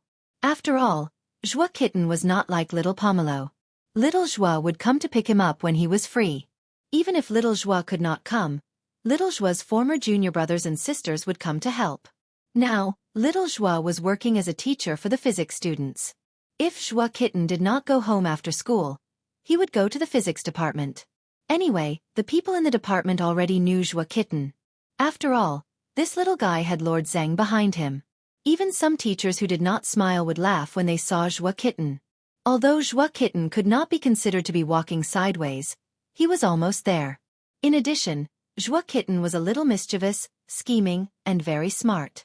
Because of this, Zhang Tan had never been worried about him. But now that he heard this, Zhang Tan did not know how to respond. Was this considered a happy event or a problem? Before Zhua Kitten was born, his biological father abandoned him and ran away. The identity of the father in the household register was fake. He was a martyr. It was a means of protection that little Zhua applied for. No matter what, Zhua Kitten did not have a father by his side since he was young. Even his mother left for several years before coming back. Zhang Tan was worried that he would be sad about this like other children. In fact, this kid had always had a good attitude. Zhang Tan thought that he did not care about this. But now, it seemed that it was impossible not to care.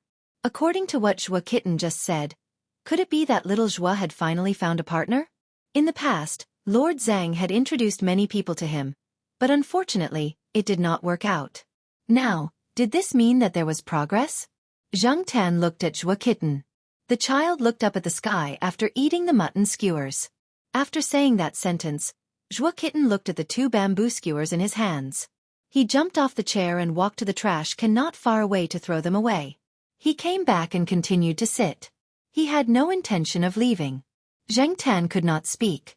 It was impossible to communicate with him. Should he secretly go and see what kind of person that person was? Brother He. Zhua Xiaomao looked at Zhang Tan.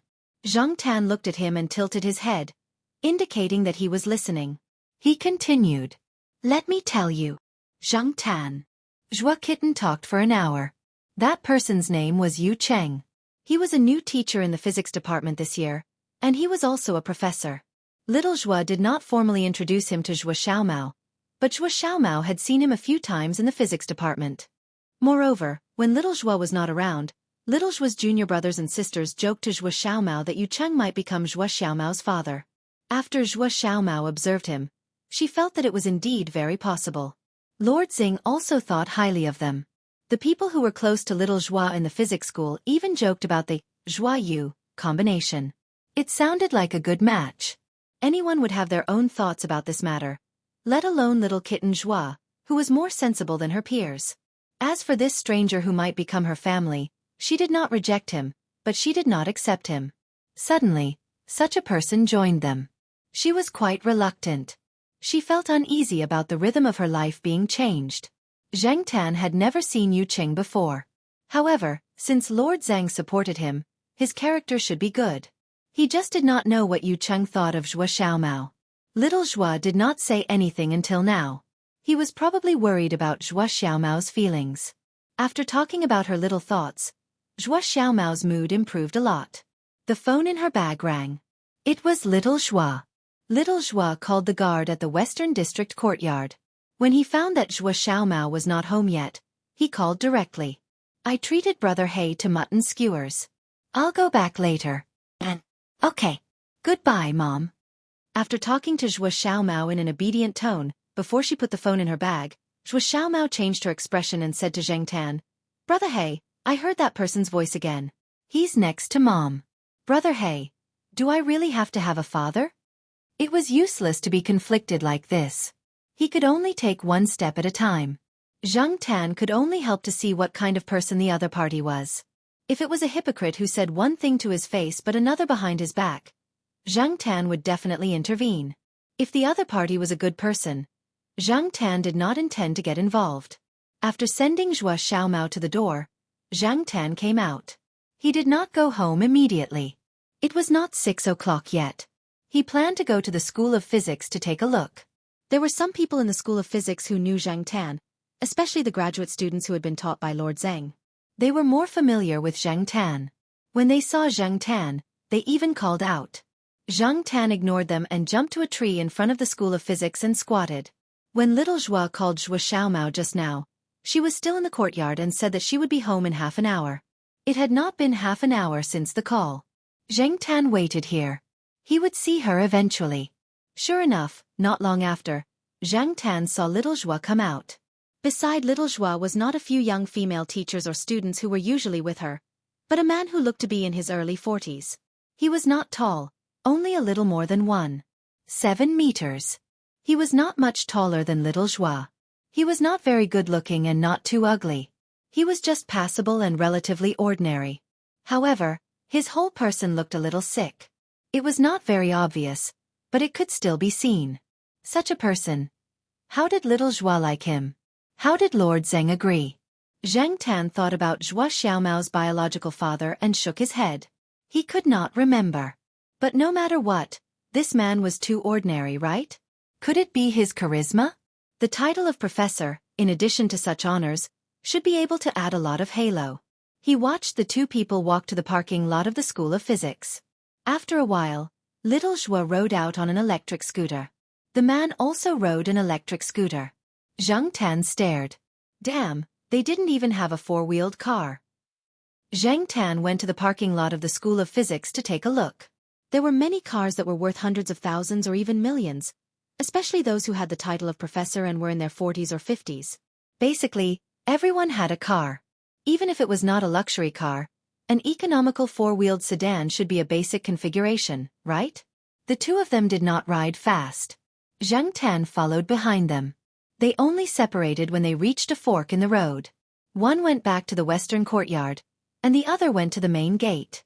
Zhang Tan squatted in the grass and thought about little Zhuo's expression just now. It seemed that little Zhuo was quite satisfied with what he heard. His smile was not a perfunctory one, but a little shy. In the next few days, Zhang Tan went to the School of Physics every day and heard a lot of gossip about little Zhuo and Yu Cheng. In the school, not only the students, but also the teachers were very gossipy. Sometimes, he could see two people in their 50s holding teacups and chatting by the grass in front of the school gate. As they talked, they would talk about little Zhuo. After hearing so much gossip, Zhang Tan found out that Yu Cheng was actually only 35 or 36 years old. He was married once, but they divorced very early. The reason was that he was always busy with experiments and did not have time to accompany his wife. He did not have any children and did not date again after the divorce. His health was not very good and he had just gone through a period of recuperation. He used to work at the National Academy of Sciences. Later, he went abroad and met little Zhuo. The two of them met and returned a year later than little Zhuo. Now, Yu Cheng came to Tsinghua University for little Zhuo. I heard that the two of them have been colleagues in the past few years abroad, someone said. Really? No wonder they seem to be very familiar with each other. It doesn't look like they just met. Another person was surprised. Zhang Tan was thinking on the tree next to him. When did little Zhuo go abroad for a few years? Thinking about it, Zhang Tan was suddenly startled. After little Zhuo joined the project and left for a few years, the excuse that Lord Zhang gave him was to go abroad for research. Could it be that Yu Cheng was also one of the members of that project? Thinking about it this way, it could explain why Yu Cheng looked like he was in his 40s even though he was only in his 30s. Moreover, he looked a little sick. When little Zhuo came back, he was like this. If this was the reason, Zhang Tan felt that Yu Cheng was actually not bad. To be able to be selected by the country to participate in such a project, he was definitely an elite among the elites. Zhang Tan observed Yu Cheng for a few more days. He didn't find that Yu Cheng had done anything out of the ordinary. When the teachers and students in the physics department gossiped, they didn't mention any negative news about this person. Zhang Tan thought that it was better not to get involved in this matter. However, just as Zhang Tan was planning to not get involved in this matter, Xiaofan called the Jiao family and invited Zhang Tan over for dinner the next day. The Jiao family often invited Zhang Tan over for dinner. The Jiao family was already used to it. Jiao Pa and Jiao Ma didn't have any other reaction to this. However, Zhang Tan thought that this meal must be related to Yu Cheng. The next day, when Zhang Tan went over, little Zhuo, who was wearing an apron, came over to open the door. Black charcoal. Come in quickly. Take whatever you want to eat. Xiaomao is on the balcony. Little Zhuo hurried to the kitchen. The dishes were still in the pot. Because it was the weekend, Xiaomao didn't go to school. Little Zhuo also temporarily put aside the matters in the courtyard. Yu Cheng was obviously the same. There were two balconies in the house. One was on the master bedroom side. From there, one could see the courtyard's large recreational area. The other balcony was very small. Usually, little Zhuo only used it to dry clothes. She didn't come here much. There wasn't much scenery here. She could only see the opposite building. Xiaomao usually didn't come here. But now, Xiaomao and Yu Cheng were here. When Zhang Tan walked to the balcony, Xiaomao was wearing small gloves. With the help of Yu Cheng, she was busy setting up a mechanical frame. The height was higher than the railing. There were two grooves on the mechanical arm that extended out. When she saw Zhang Tan, Xiaomao waved her hand. Brother Black, come quickly. Yesterday, I read the language book of the fourth-year student next door. It said that two iron balls fell at the same time. I'm going to do an experiment. Zhang Tan wasn't interested. Why did she make such a lousy experiment so complicated? Although he wasn't interested, since Zhuo Xiaomao said so, Zhang Tan didn't know what to do. He just squatted at the side and watched the two of them work. Below this side was a lawn. The mechanical frame extended out far enough that it wouldn't fall on the cement ground at the edge of the building. It also deviated from the balcony to prevent people downstairs from sticking their heads out and hitting it. After the frame was set up, the timer and a few other things Zhang Tan didn't know were set up.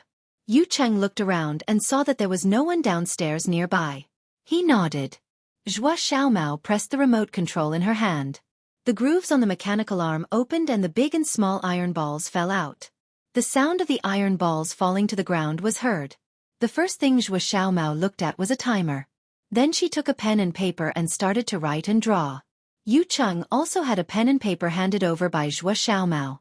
However, he didn't write too many formulas like Zhuo Xiaomao.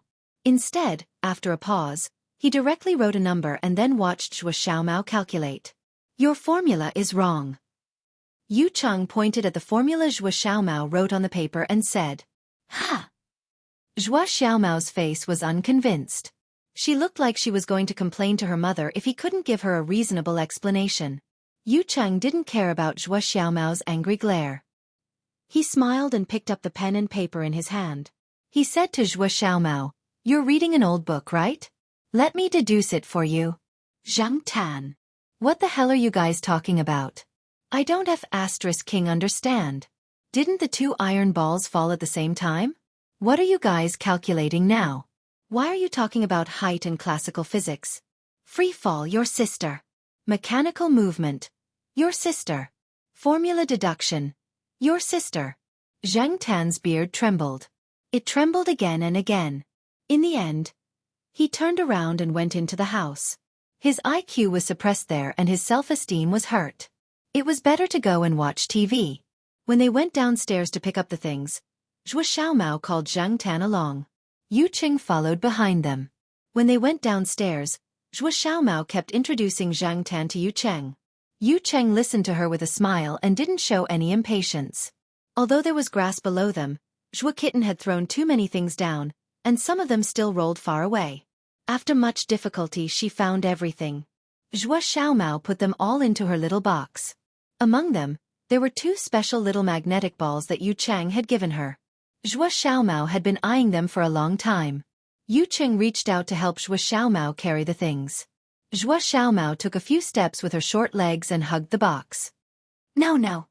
Before Zhuo Xiaomao could walk far, Yu Cheng quickly stepped forward and scooped her up. He even spun her in the air. Zhuo Xiaomao, who was hugging the box tightly, screamed. Children also like to scream. However, compared to older children and adults, when they screamed, it didn't necessarily mean that they were scared. Instead, it meant that they were excited and happy. Zhang Tan had never heard Zhuo Xiaomao scream like that before. This child was always more mature than her peers. Although she was young in class, she was more mature than the others when it came to matters. She didn't fit in and didn't seem like a child. And now, for the first time, Zhang Tan felt that this child was really just a little brat. And brother hey. Hearing Zhuo Xiaomao's scream, Zhang Tan, who was thinking about something, was about to look over when he realized that he was being scooped up. Yu Cheng scooped up Zhuo Xiaomao with one hand and Zhang Tan with the other. Let's go and eat. The atmosphere during the meal was quite harmonious. Zhuo Xiaomao quickly became familiar with Yu Cheng and didn't feel as conflicted as she did a few days ago. Zhang Tan was happy for this child in his heart. A week later, Yu Cheng proposed to little Zhuo. In the box that he handed over when he proposed, there was a ring and a small gold badge. Every small gold badge proved that the owner of the badge had contributed to the country. At the same time, it also meant that they had some special privileges that others didn't have. They belonged to the category of people who were specially protected. Little Zhuo put the two gold badges together. With the protection of two gold badges, Zhuo Xiaomao had another protective umbrella. In the warm spring season, everything seemed to be starting to exude vitality. The bell for the end of class rang and a group of children rushed out carrying their backpacks. Zhang Tan squatted on a tree and looked at the children running out. Zhuo Xiaomao was among them. Little Zhuo and Yu Cheng didn't come to pick her up. A graduate student took Zhuo Xiaomao to the School of Physics. Zhuo Xiaomao was very excited. She was able to enter the laboratory to observe an experiment today. Along the way, she asked a lot of related questions and the graduate student patiently explained. When she looked up at the flowers on the tree, Zhuo Xiaomao saw Zhang Tan squatting on a tree branch. The smile on her face widened.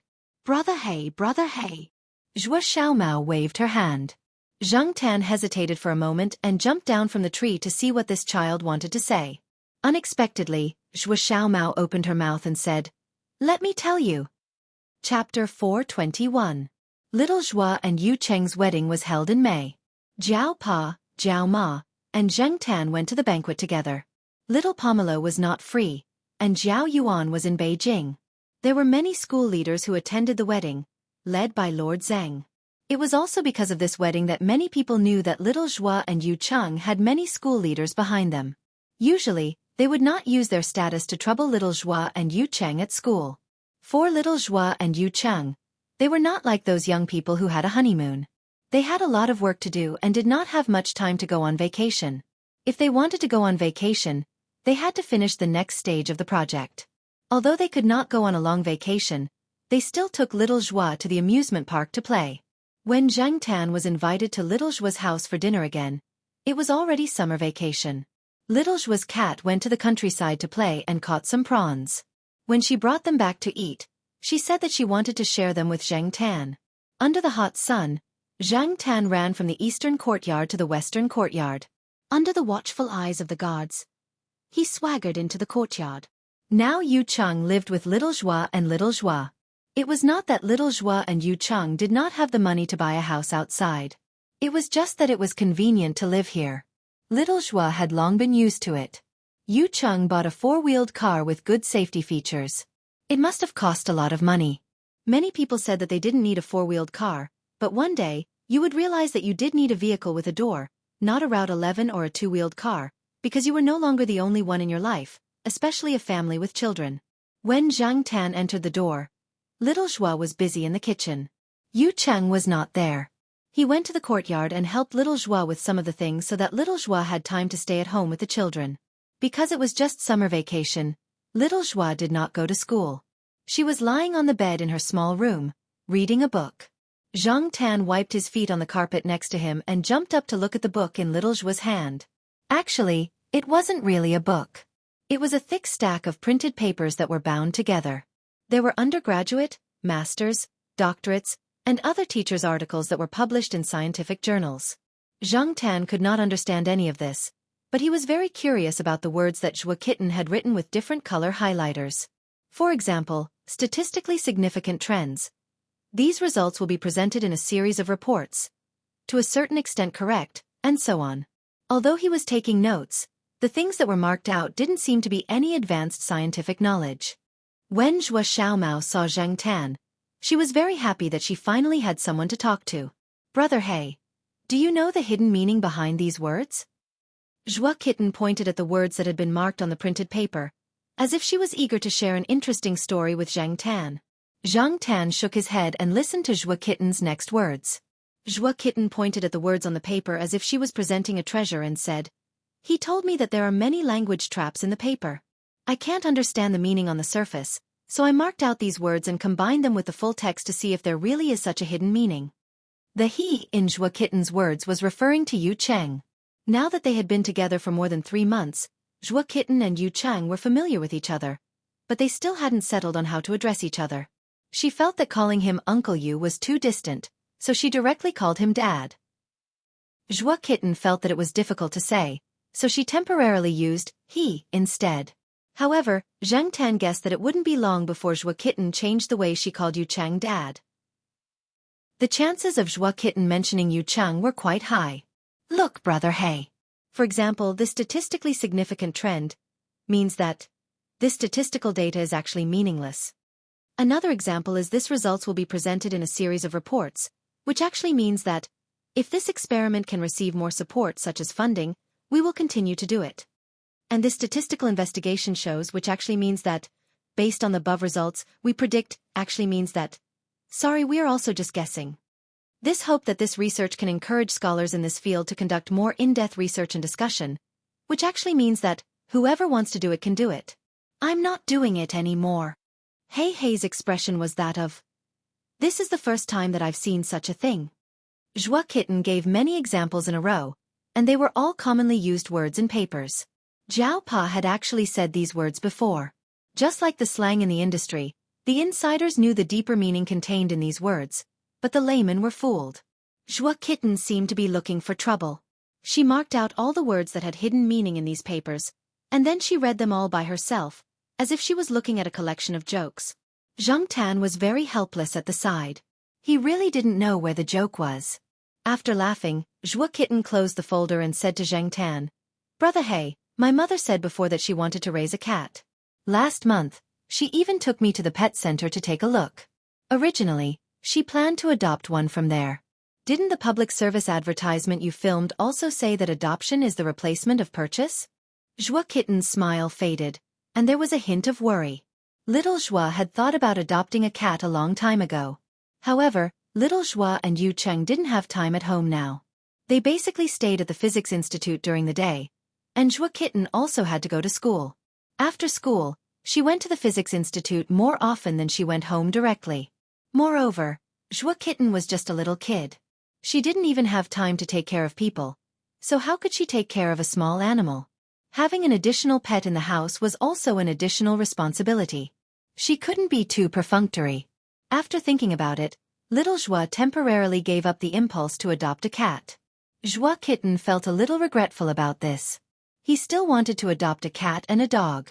He had thought about it last month, but after he came back and listened to Little Joie and Yu Cheng's analysis, he realized that he really didn't have time to take care of a cat and a dog. It was also impossible to bring a cat and a dog to the Physics Institute. Lord Zhang would definitely reject them selflessly. "Sigh, it'll be fine if you grow up quickly." Joie Kitten sighed. "You won't think so when you grow up." Zhang Tan thought to himself. When they were young, they all hoped to grow up quickly, but when they grew up, they fantasized about returning to the time when they were little kids. After having a sumptuous lunch at Joie Kitten's house, Little Joie took the lunchbox to the Physics Institute. Joie Kitten watched TV for a while and then took a nap. Zhang Tan stayed with her for a while. When Little Joie came back, Zhang Tan left. He still had things to do in the afternoon, so he wouldn't stay here for too long. Coming out of the building, a wave of heat greeted him. Zhang Tan walked quickly to the shade of the trees and walked out along the shade. Two cats were lying on their sides under the grape trellis and taking a nap. A big yellow and white cat sharpened its claws and climbed up the trunk. Halfway up, it saw Zhang Tan and stopped on the trunk like a cicada shedding its skin. It looked at Zhang Tan until Zhang Tan left. Then it swung its tail and continued to climb up, finding a branch to lie down on. When Zhang Tan returned to the east courtyard, Charlie was waiting at the intersection leading to the courtyard. There were large sycamore trees at the intersection, and there was a large area of shade. He parked his electric scooter there and played with his phone, waiting for Zhang Tan to come back. Obviously, Charlie knew about Zhang Tan's movements from the Zhao family, so he waited there directly. This afternoon, Zhang Tan was going to the pet center to shoot a video. Now, the videos shot by Xiaogua's studio, from the beginning of the advertising videos, promotional videos, and later some short stories by cats, were getting more and more popular. It was also because of these videos that a large number of fans of the pet center had gathered. Although many people were not in the city, or even in the province, and some were even abroad, they were quite familiar with the pet center. Every time the video was released, there would be a lot of people waiting on the internet, refreshing the web page, and buying pet supplies from the pet center through online shopping. This had formed a brand effect. Zhang Tan also had quite a number of fans on the internet. Not only Zhang Tan, many of the cats and dogs in the pet center had their own supporters. Although what was shown in the video might not necessarily be their true personality, the audience on the internet would not care about that. As long as they were happy watching the video, it would be fine. In the past, Zhang Tan was the pillar of support there, but now the pillar had changed, and Sesame took up the heavy responsibility. Although Xiaogua and the others did not want too many people to know about Sesame, after such a long time, it was impossible for the people around to not know about it. Later, someone took a photo and posted it on the internet. It was a photo of Sesame poking its head out of the studio. After that, it became popular for a while, and many people left comments on the internet asking Xiaogua not to hide it. After thinking deeply, Xiaogua decided to let Sesame do it.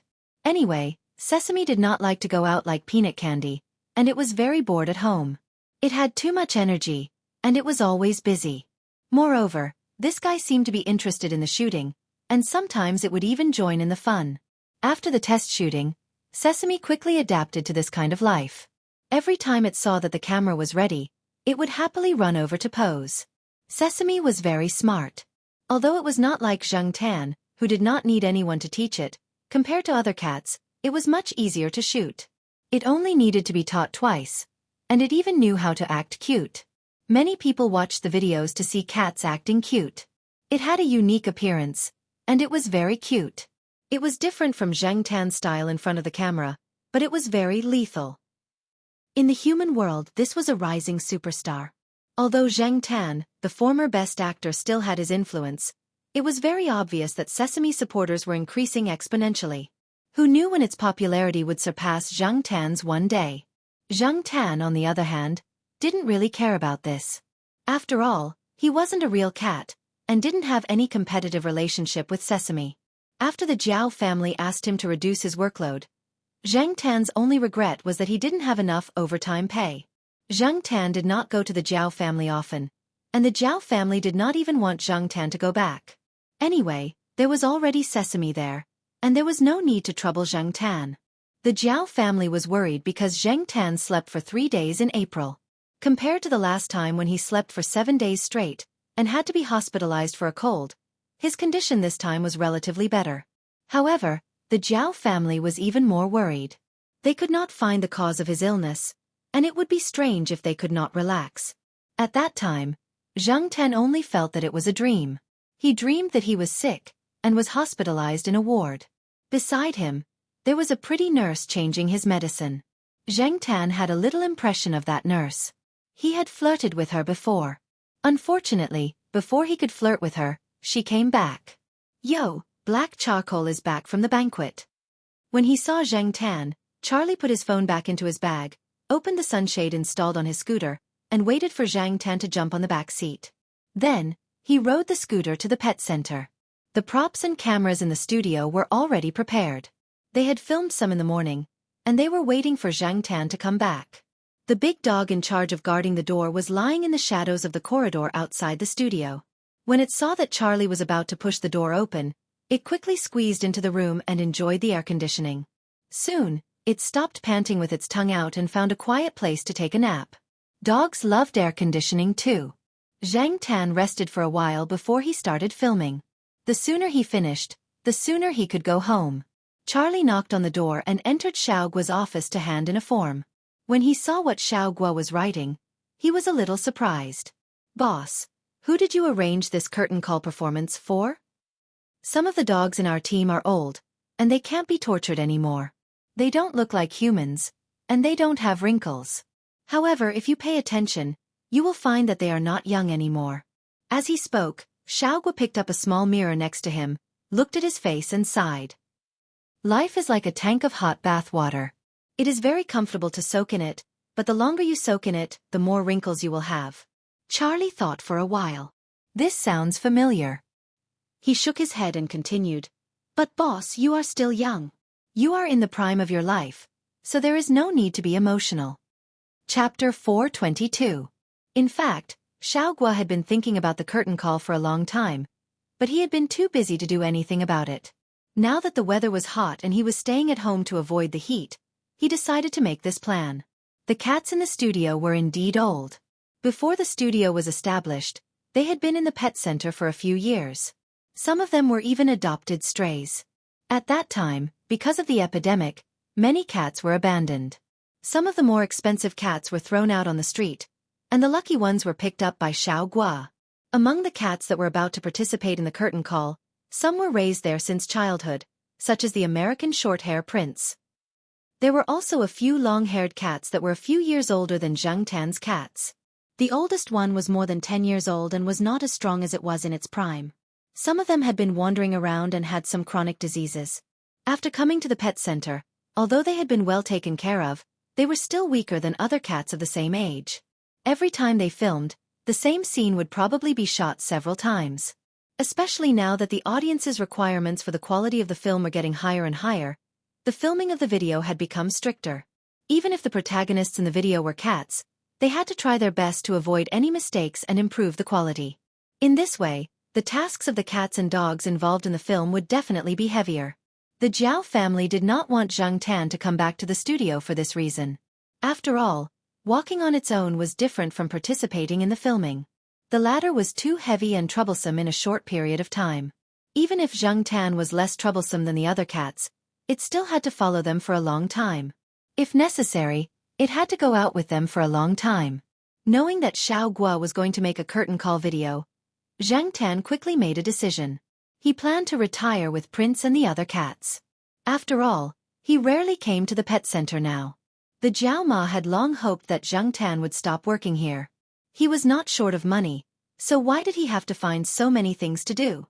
Besides, after retiring, it did not mean that Zhang Tan would stop coming to the pet center. When he was bored, he could still come and visit. After finalizing the 6 cats and 2 dogs that were going to retire this time, Xiaoguo began to prepare for the shoot. Shooting the video of the 6 cats and 2 dogs leaving the entertainment industry was not something that could be completed in a day or two. According to Xiaoguo's high requirements, it was estimated that it would take a longer time in the form of a documentary. This was because Xiaoguo wanted to follow the seasons. He would film a little in the summer, a little in the late summer and early autumn, and a little in the autumn and winter festivals. He would not be able to film the spring season. Xiaoguo planned to find some clips from previous edited videos to add in. The video of their exit from the entertainment industry was only shot at the end of the year. At the same time, Xiaoguo also made some related souvenirs, such as pillows, calendars, and postcards. They were all from the 6 cats and 2 dogs. When buyers came to buy things from the pet center, he would give them some related souvenirs. Before the film came out, the 6 cats and 2 dogs, including Zhang Tan, had fewer tasks, but they would still participate in the shoot. Even if they showed their faces, they wanted to show their presence. Some netizens and customers of the pet center noticed the changes, but they did not say anything. It was the same principle as the older generation in the entertainment industry making way for the younger generation. Until Xiao Guo released the news that the 6 cats were retiring at the same time, the internet suddenly exploded. Many people mentioned Black Sea, and many people asked about the other cats. Even the supporting roles were liked by many people. Curtain call? No way. RBC and Prince all old? Are they over 10 years old? Generally, 7 or 8 years old cats are considered old. If it is a dog, it is estimated that it is younger. Looking at it, they are indeed not young. It is good that they are retiring. They can have a good rest. There is no need to go through so much trouble. 7 or 8 years old cats can be considered old.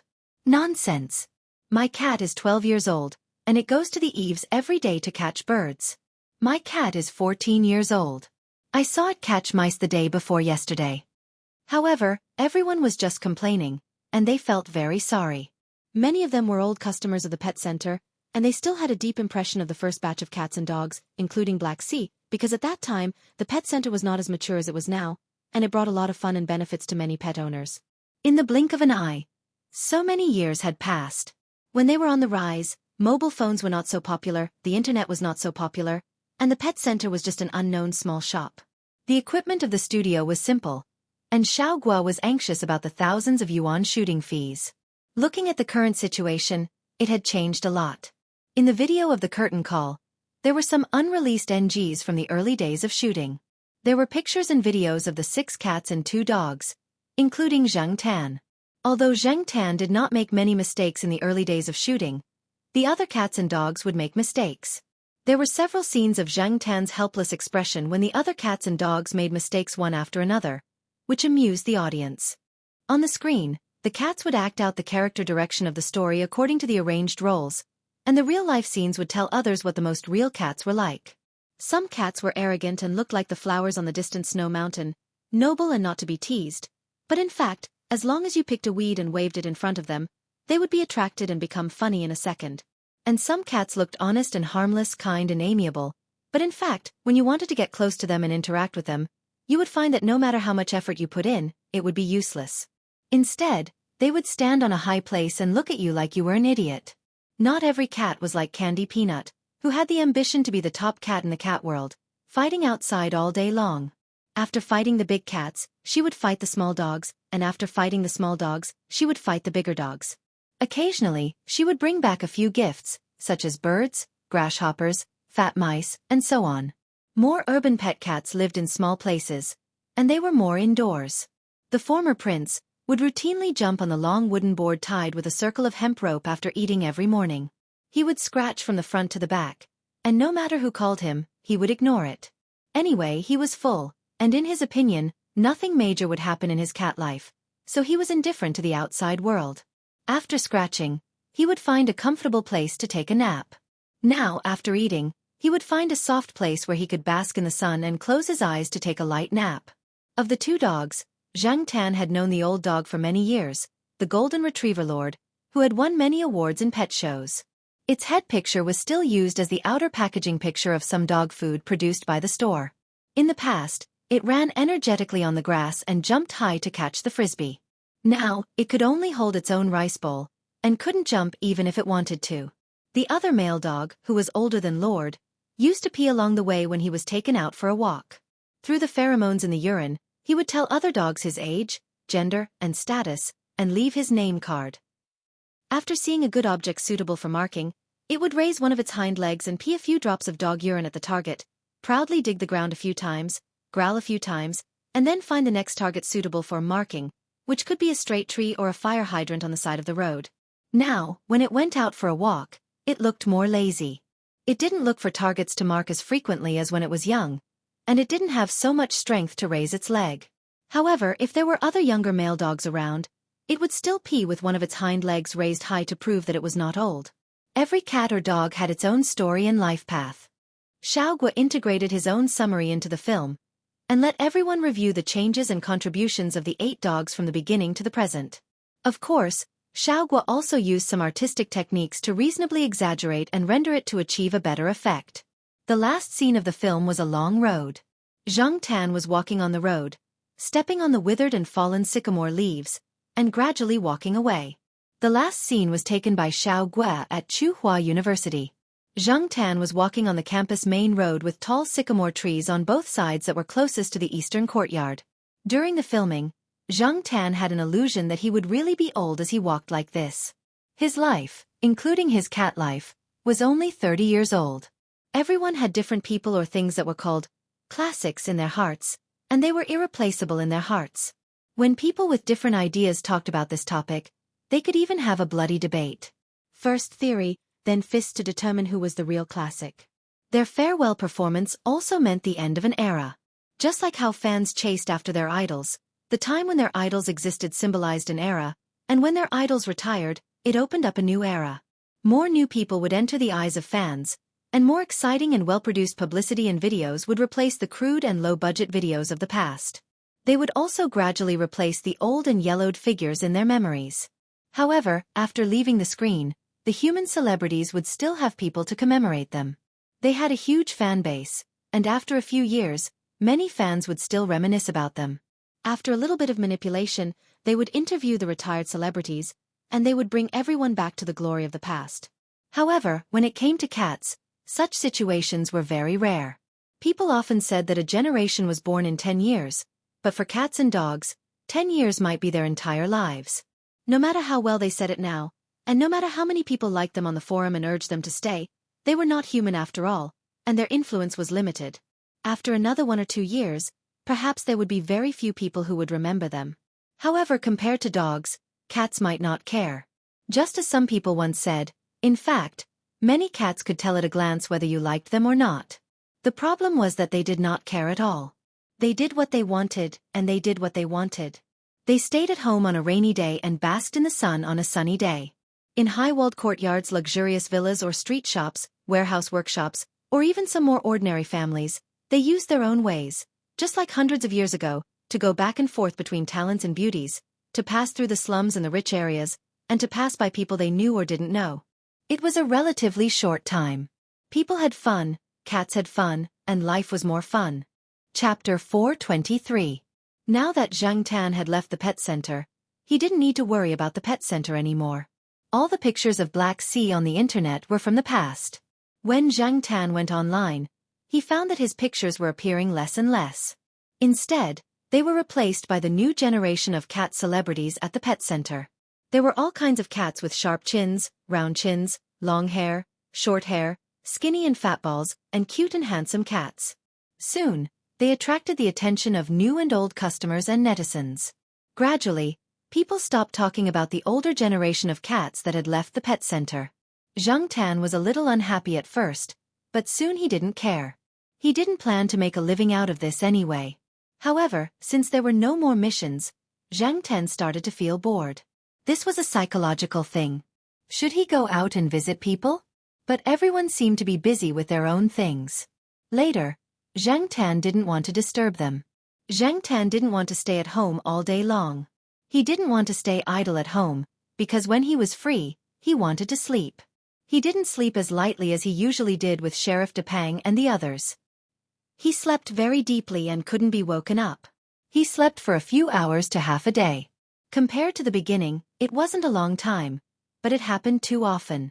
He often dreamed of some familiar scenes when he was a human. It was the same as what Zhang Tan remembered. When he woke up, Zhang Tan had to sit down and think about whether he was a human or a cat. One day last week, when Zhang Tan woke up, he didn't pay attention. He walked out of the room directly and came face to face with Jiao Ma, who was walking out of the kitchen. Zhang Tan's first reaction was not to immediately lie down on all fours, but to confusedly raise his paws to scratch his head. The bowl of soup in Jiao Ma's hands almost fell out. Fortunately, she had seen Zhang Tan's special behavior over the years. Otherwise, the bowl of hot soup in Jiao Ma's hands would have fallen to the ground. After that day, Zhang Tan didn't want to stay at home. Otherwise, he would sleep in a trance and not know what he was. Sure enough, when one was worried about something, he had to replace it with something else. It was better to go out and wander around the campus than to sleep in a daze and not know where he was. But to be honest, Zhang Tan was a little worried. He flipped through the calendar, and every day was the same. When he came back to his senses, he realized that time had passed really fast. In fact, he hadn't done anything, and there was nothing that left a deep impression. The calendar in the living room had inadvertently flipped to September 2012. Little Pomelo was in her third year of high school. She was getting busier with her studies, but she would still go home once a week to do test papers and read books at home. Jiao Yuan was still in the capital and could only come back once or twice a year. Her father had another project. Other than sleeping at home every day, he basically spent the rest of his time working in the hospital, and business trips were not included. Her mother was taking care of graduates, preparing for lessons and marking papers. And the only one who had gained weight was Zhang Tan. Jumping off the scale at home, Zhang Tan stretched. He only gained half a kilo. It wasn't obvious on a human, but it was different on a cat. Zhang Tan had gained weight because of the continuous rainy days outside. He had been cooped up at home, eating, sleeping, and eating. Now that the weather had finally cleared up, Zhang Tan decided to go out for a walk. He could only sleep at home, and he would gain weight while dreaming. No matter how he looked at it, it was better to go out for a walk. After 2 weeks of continuous rainy days, except for the freshmen who were in military training, everyone else was looking forward to the sun coming out. Once the weather cleared up, there were many people who were drying their blankets and clothes outside. Like Zhang Tan, Huang, who had been cooped up at home for so long, also came out to stretch his body. Basking in the sun was good for him. Coming out of the eastern courtyard, Zhang Tan walked aimlessly. No one knew what he was thinking. When he heard the cries and laughter of children, he came back to his senses and realized that he was almost at the kindergarten.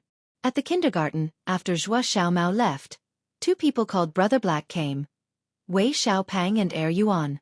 When they first entered the kindergarten, the 2 of them ran to the fence of the wall when they saw Zhang Tan and cried to Zhang Tan outside. Zhang Tan had just seen them playing happily with the other children, but in the blink of an eye, their faces changed and they cried and shouted that they wanted to go home. When Zhang Tan left, the 2 of them went back to play. Therefore, after Zhang Tan knew of their strategy, he would take a detour every time he passed by the kindergarten. He definitely wouldn't let the 2 of them see him. Mao even told Zhang Tan their class schedule so that Zhang Tan wouldn't be caught by the 2 children who were taking outdoor classes. When they first entered the kindergarten, the first thing Mao taught Yuan was not, "thank you," or "I'm sorry," but how to protect himself and how to flip the other party to the ground. This matter was known by everyone after Yuan beat a little boy who took his paintbrush until he cried. Because of this, Mao was scolded by his mother when he brought his wife and children home. As for Wei Xiaopang, at the beginning, no one in the class would take the initiative to look for trouble. This was because he was too strong and wasn't easy to deal with. Now it was much better. When they saw Zhang Tan, they would only shout a few times and wouldn't cry and beg to be brought home. Children at this age would change a lot with each year, and they would know more things. However, Zhang Tan was already used to taking a detour and rarely went to the kindergarten. If he took a detour from the kindergarten, there was a Y-shaped intersection. One path led deeper into the school, while the other led towards the school's main gate. Zhang Tan turned and walked towards the main gate. He wondered if he should go out of the school gate to play. Otherwise, it would be too boring and he would just have to wait for time to pass. If he was a cat, it would be fine. He wouldn't have that kind of trouble and he would be able to play with his tail and feet for a long time. However, the problem was that Zhang Tan was not a real cat. There was an empty space near the school gate. The school bus's starting point was there. There were electric buses that had 10 to 20 seats, and there were also large buses that had 50 seats. The former would only run inside the school, while the latter would run inside and outside the school to pick up new students and foreign guests. One of the large buses led to the affiliated high school. Now, Jiao Ma and little Pomelo often took this bus. At this time, there were 3 small electric school buses at the parking lot, but the large buses were nowhere to be seen. The drivers of the small school buses would park there and drive off when 80% of the seats were filled. If there weren't enough seats, they would continue to wait. If they really couldn't wait, they would drive off. However, there wouldn't be a situation where they kept waiting. In the school bus on the side, the driver was sitting there, playing games on a tablet. Although these people in their 40s and 50s drove the school bus here every day, their family conditions were not as bad as the students thought. There were quite a few of them who had phones and tablets that cost a few thousand yuan. The driver was sweating profusely as he tapped on the screen. His bald head looked even brighter. Zhang Tan, who had planned to go straight out of the school, paused. He turned and walked in that direction. He jumped onto a small sycamore tree. It was impossible to squat on a branch. The tree was too small, and the branches couldn't bear Zhang Tan's weight. Therefore, Zhang Tan just hugged the trunk and looked in that direction. Zhang Tan had seen the game that the driver was playing before. It was a casual game developed by Feng Baijin, cat and mouse. The driver tapped on the screen to catch the white, gray, and black rats running around on the screen. Some were big and some were small, some were fast and some were slow. Some were cute, and some looked ugly. Different rats had different attributes and gave different points. Some of the rats might not be able to react too quickly, and some of the rats with higher points would be missed. Not to mention the people who didn't play games much before the age of 40 or 50. Otherwise, the driver wouldn't be sweating profusely while tapping on the screen in the weather of 10 degrees Celsius. Just a little bit more. The driver sighed. What's wrong? You didn't surpass your grandson? The driver on the school bus that was closer to the outside asked with a smile. Yeah, just a little more than 200 points. 20 black rats would have been enough.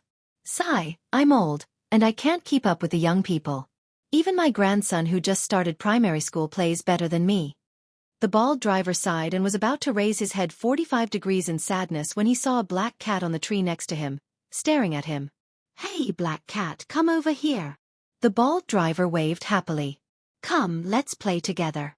Zhang Tan, the driver next door. Actually, the bald driver was just saying that. He didn't think that the black cat would really come over. Zhang Tan was bored. Since the other party wanted him to play games, why wouldn't he go? Jumping to the passenger seat, Zhang Tan looked at the bald driver and waited for him to take out the tablet. The bald driver's eyes widened, and then he laughed out loud. He took out his tablet and started the game. The driver next door saw this and sneered in his heart. You damn baldy, aren't you afraid that the cat will scratch the thousands of yuan tablet your son bought for you? Obviously, the bald driver didn't think about this problem at all. He was thinking that after he surpassed his grandson, he would go back and tease that kid. That kid was still showing off in front of him yesterday. The bald driver had been playing this game for a week. Although Zhang Tan hadn't played it before, he had seen Feng Baijin play, so he got the hang of it quickly. One person and one cat. One person used his finger to quickly move, and the other cat used its paw to clap. When the time was up, the bald driver looked at the score and laughed loudly. He slapped his leg as he laughed. I finally surpassed it. There was Wi-Fi here, so the score was automatically uploaded online. Whoosh, the ranking of the friend's score had changed. This uncle's ranking directly jumped up by 3 places. Old Zhao, it seems that the cat is still the best at catching rats. Look, once the cat joined, the score went up. The bald driver said in a tone as if he had experienced it before. After he finished speaking, he waved his hand and said to Zhang Tan, who was in the passenger seat, "Come, let's continue. Let's surpass my son and let him know the consequences of a tiger showing its might." Driver Zhao next door. Shaking his head, Master Zhao didn't intend to pay attention to the old bald driver. He had already sat with nearly 10 students, so it should be about time to set off, right? However, when he looked back, he found that there were only 3 students left. He looked at the bald driver next door. Well, they all ran over. Some students took photos with their phones and uploaded them online. Some students asked what game it was, and after asking, they went next. Regardless of whether they were male or female, they all stretched their necks to look.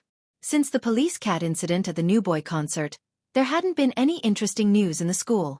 Now that there was one, the students were all excited. Post, forward, and forward again. In today's era of online entertainment, many people saw the scene of Zhang Tan and the bald driver playing the game together. In a laboratory at the Institute of Biological Sciences. The person who was browsing Weibo with his head down was caught by Professor Zhao. The child wasn't in a hurry.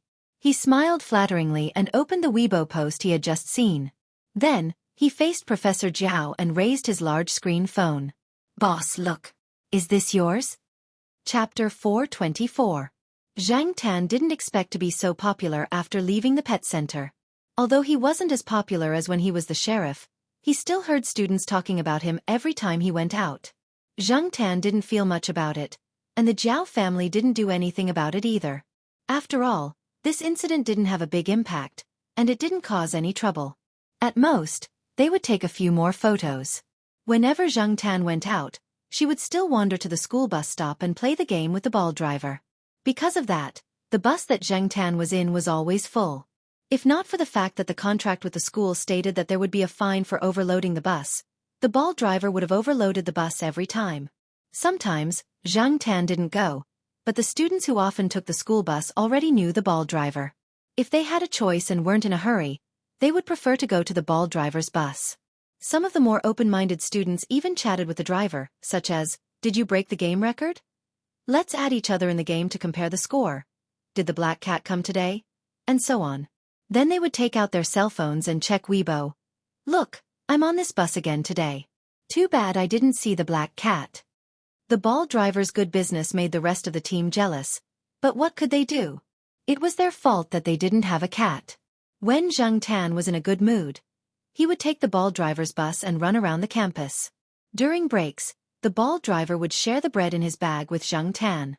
After eating, he would drink some water. The bald driver would continue to drive, and Zhang Tan would continue to sit in the bus and enjoy the scenery. When Zhang Tan was there, the students would purposely leave the co-driver's seat to him. If anyone tried to grab the seat, they would be glared at by others. Unless Zhang Tan took the initiative to get down from the co-driver's seat, very few people would take the initiative to grab the seat. However, Zhang Tan wouldn't join in the fun during the peak hours. It would only make him feel uncomfortable. The feeling of walking around the school on his own was different from sitting on the school bus.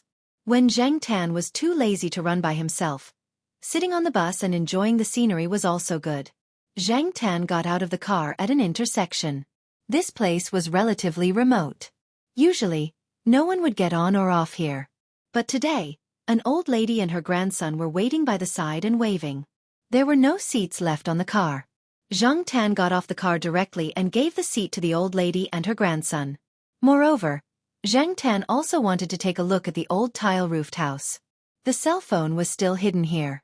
There were a few more buildings in the old tiled housing area that were marked as dangerous, but the school still didn't do anything to the buildings here. There were rumors that the school was planning to demolish the entire place and rebuild it.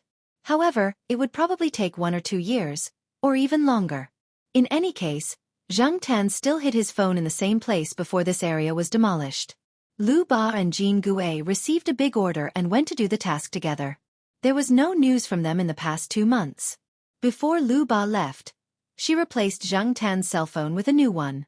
Mobile devices were upgraded so quickly. When Lu Ba changed her own device, she also changed Zhang Tan's phone. She also helped to top up the phone bill and set up a package. Therefore, Zhang Tan didn't have to worry about anything. Zhang Tan climbed in through the window, pulled out the drawer, and took out his cell phone. He began to browse Weibo. He knew that he was quite popular on Weibo recently.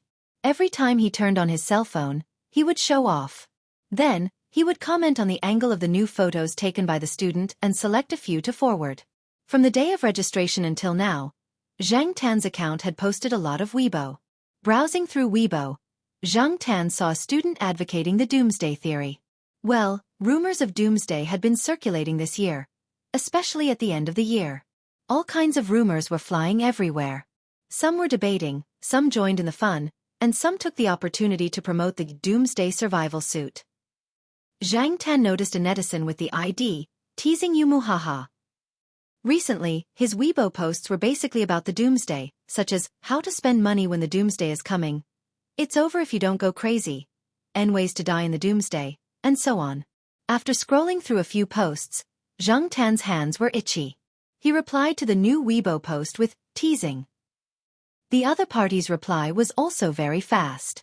At first, he argued with Zhang Tan about the possibility of the doomsday on December 21, 2012. Seeing that Zhang Tan still insisted that it was fake, the other party began to become impatient. The argument turned into a quarrel. The other party was indeed a believer in the doomsday theory, but Zhang Tan, who had experienced it himself, knew that after that day, life would still go on as usual. Because Zhang Tan had reposted some of his own Weibo posts, he had attracted a lot of fans. The ID, teasing you muhaha, also had a lot of followers. When Zhang Tan quarreled with the other party, followers from both sides came over to watch. There were also people who wanted to see chaos on the side. What if nothing happened on the 21st? Teasing you muhaha replied, if this is fake, I'll do a live broadcast of me chopping my penis. More people started to make a fuss. If you have the ability to fool people, you are right. Obviously, before the 21st, this netizen, teasing you muhaha, had indeed fooled a lot of people. Judging from his tone, there was no trace of hesitation. Of course, there were also some people who felt that this kind of guarantee was as unreliable as Treasure X's, pay with your life if it's fake. After that, teasing you muhaha posted a separate Weibo post. If the 22nd comes as usual and there is no apocalypse, I will curse myself to become a cat. If the apocalypse really comes, Zhang Tan, you will become a black cat like the one on your profile picture. Do you dare to bet? As soon as this provocative Weibo post was posted, some people who were watching silently just now joined in the crowd. Zhang Tan was originally fiddling with his paws as he typed with difficulty. Who knew that before he could type a sentence, he saw this Weibo post. He suddenly wanted to smash his phone. Become a cat? Become a F***king cat. F***ck. Although there were a lot of such jokes on the internet, in the eyes of others, it was also a joke-like bet. If curses were useful these days, why would the police be needed? However, Zhang Tan was not happy. He felt like he had been stabbed countless times. For Zhang Tan, his apocalypse was the day he opened his eyes and found that he had become a cat. He really felt that the world was full of evil and infinite absurdity. Zhang Tan wanted to reply, if the apocalypse doesn't come, let me become a human again. However, no one would believe this sentence. Others would say, if you're not a human now, then what are you? Even if they were far away and looked at the small screen on the phone, no one would believe the authenticity of Zhang Tan's sentence. Instead, more people would shout that Zhang Tan did not dare to bet. F***ck. Type. Delete. Type again. If he was not satisfied, delete again. In the end, Zhang Tan took a deep breath and directly turned off his phone. Forget it. Out of sight, out of mind. Nothing can change the reality. After putting his phone back into the drawer, Zhang Tan climbed out of the window and looked at the gray sky outside. He squatted by the flower bed and thought carefully, trying to recall if he had made a similar bet with anyone before. If he lost, he would become a cat or something. His memory was a little faint, but Zhang Tan still believed that he had not made such a bet with anyone. The question was, how did he become a cat? This was something that Zhang Tan could not figure out all these years. While Zhang Tan was squatting by the flower bed and thinking hard, an old man came out for a walk with a big dog. It was Old Man Li and Xiaohua. Xiaohua should be called Old Flower now. It used to be a little clumsy, but now that it had lost weight compared to its peak, it felt even more clumsy when it walked. The man and the dog did not walk fast. They walked slowly, like two old men next to each other. Large dogs tended to age more easily than small dogs. The average lifespan was not an advantage, so Old Man Li was very worried every time Xiaohua fell sick. He also gave it timely treatment. If the weather was good, he would take Xiaohua out for a walk. An appropriate amount of exercise was good for the two old men. Old Man Li was also very careful when feeding Xiaohua. After consulting with the pet center, according to Xiaohua's physique, Old Man Li did not dare to feed it one meal at a time. A while ago, Old Man Li took Xiaohua to the pet center for a checkup. The people there said that Xiaohua could live for more than 15 years without any problems. Whether the people at the pet center said comforting words for Old Man Li's sake, or it was a theoretical result based on Xiaohua's health checkup report, Old Man Li had been persisting in following Xiaohua's suggestion for the past few years. He was consistent and persistent. Even though Xiaohua was not like Niu Zhuangzhuang who could catch mice and chase away thieves, this old man with a head full of white hair still treated this dog, which was more docile than the other dogs in the compound, like family. Seeing the two old men walk away, Zhang Tan jumped down from the flower bed. The wind blew. The yellow leaves that were still stuck to the branches were pulled down and fell to the cement ground. When the wind blew, it made a rustling sound. Stepping on the fallen leaves, Zhang Tan walked along the path to the compound. After a few steps, he turned a corner and found Sahara lying on the ground in front of him, whining like a dog. Ruaning stood a few steps in front of it, looking helpless. 2 more steps. Come, be good, just 2 more steps, Ruaning said to Sahara. Awoo, awoo. Sahara still did not move. Lazy thing. Ruaning was so angry that she walked in circles. Like Old Man Li and the others, Ruaning would take time out every day to bring Sahara out for a walk. Sahara was not as cooperative as Xiaohua. Sahara seemed to be born with a rebellious nature. Even though it was already so old, it was still playing little tricks. Whatever you wanted it to do, it would refuse. When it was at home, it would always move around as if it had ADHD. When it came out, it would be lazy, lying down after taking a short walk. Ruaning did not pull on the leash like she did a few years ago. She was afraid that she would pull something out of it. Even though the pet center's health examination results were good, Ruaning still could not bear to do it. Seeing this, Zhang Tan sneered in his heart. This Sahara likes to pretend to be weak now. Yesterday, it chased a little Pekingese that tried to steal its bone all over the compound. Today, it's pretending to be weak again, as if it was certain that Ruaning could not do anything to it. Sure enough, in the end, Ruaning still carried Sahara. Carry it for a while, then walk on your own. Do you hear me? Ruaning reprimanded. Awoo, awoo. Being carried, Sahara was not obedient. It moved here and there. This position was not as comfortable as before, so it protested. Ruaning, who had raised Sahara for so many years, clearly knew everything about Sahara. Be obedient and don't move around. You just pooped. I'm not going to hold your butt. Awoo, awoo, awoo. Damn it. Did I raise an ancestor? Ruaning muttered. Having such a dog, and having raised it for so many years, no matter how bad its temper was, Ruaning would accept it. She changed the position and carried it. As expected, Sahara was much more obedient and did not bark anymore. Then, it looked at Zhang Tan behind and wagged its tail proudly. Zhang Tan cursed in his heart. Moral. Beep, beep. At the intersection in front, Zhao Pa was riding an electric scooter. He looked in Zhang Tan's direction and honked. Chapter 425. The end of the world was just as Zhang Tan had expected. Zhang Tan did not go online to talk about the bet with those people, nor did he have the mood to join in the fun and denounce those who had spread the doomsday theory. After the doomsday, the atmosphere in the Jiao family became more and more tense. One was little Pomelo's college entrance exam. The other was Zhang Tan's condition. Little Pomelo did not choose the guaranteed admission to Tsinghua University because there were limited places. She gave the place to her old classmate, Xia Xian. Xia Xian's grades were not as stable as hers, and little Pomelo's grades had always been good. After talking with the Jiao Pa, little Pomelo made the decision. For a senior high school student, time passed faster than anyone else, as if there was not enough time. Fortunately, little Pomelo's psychological quality was good, which made the Jiao Pa and Jiao Ma feel relieved. Zheng Tan's problem was the same as last year. He was always dreaming. Even if he only closed his eyes for a short while, he would dream a lot. His thoughts were very chaotic, and Zheng Tan did not dare to sleep anymore. His mental state was definitely not good due to lack of sleep. The Jiao Ma also took Zheng Tan to the pet center for a checkup. There were no major problems, just lack of sleep. The Jiao Yuan had called home many times in the past 6 months. He asked about little Pomelo's condition, and also asked about Zheng Tan's condition. He also said that if the veterinarians here could not solve the problem, he could take them to Beijing for a checkup. There were many authoritative veterinarians there. Zheng Tan did not want to go, and the Jiao Ma had no choice. She thought that after little Pomelo's college entrance exam, the family would go to Beijing to visit the Jiao Yuan and take Zheng Tan for a checkup. When Zheng Tan was at home, he looked at the calendar on little Pomelo's desk and flipped through it.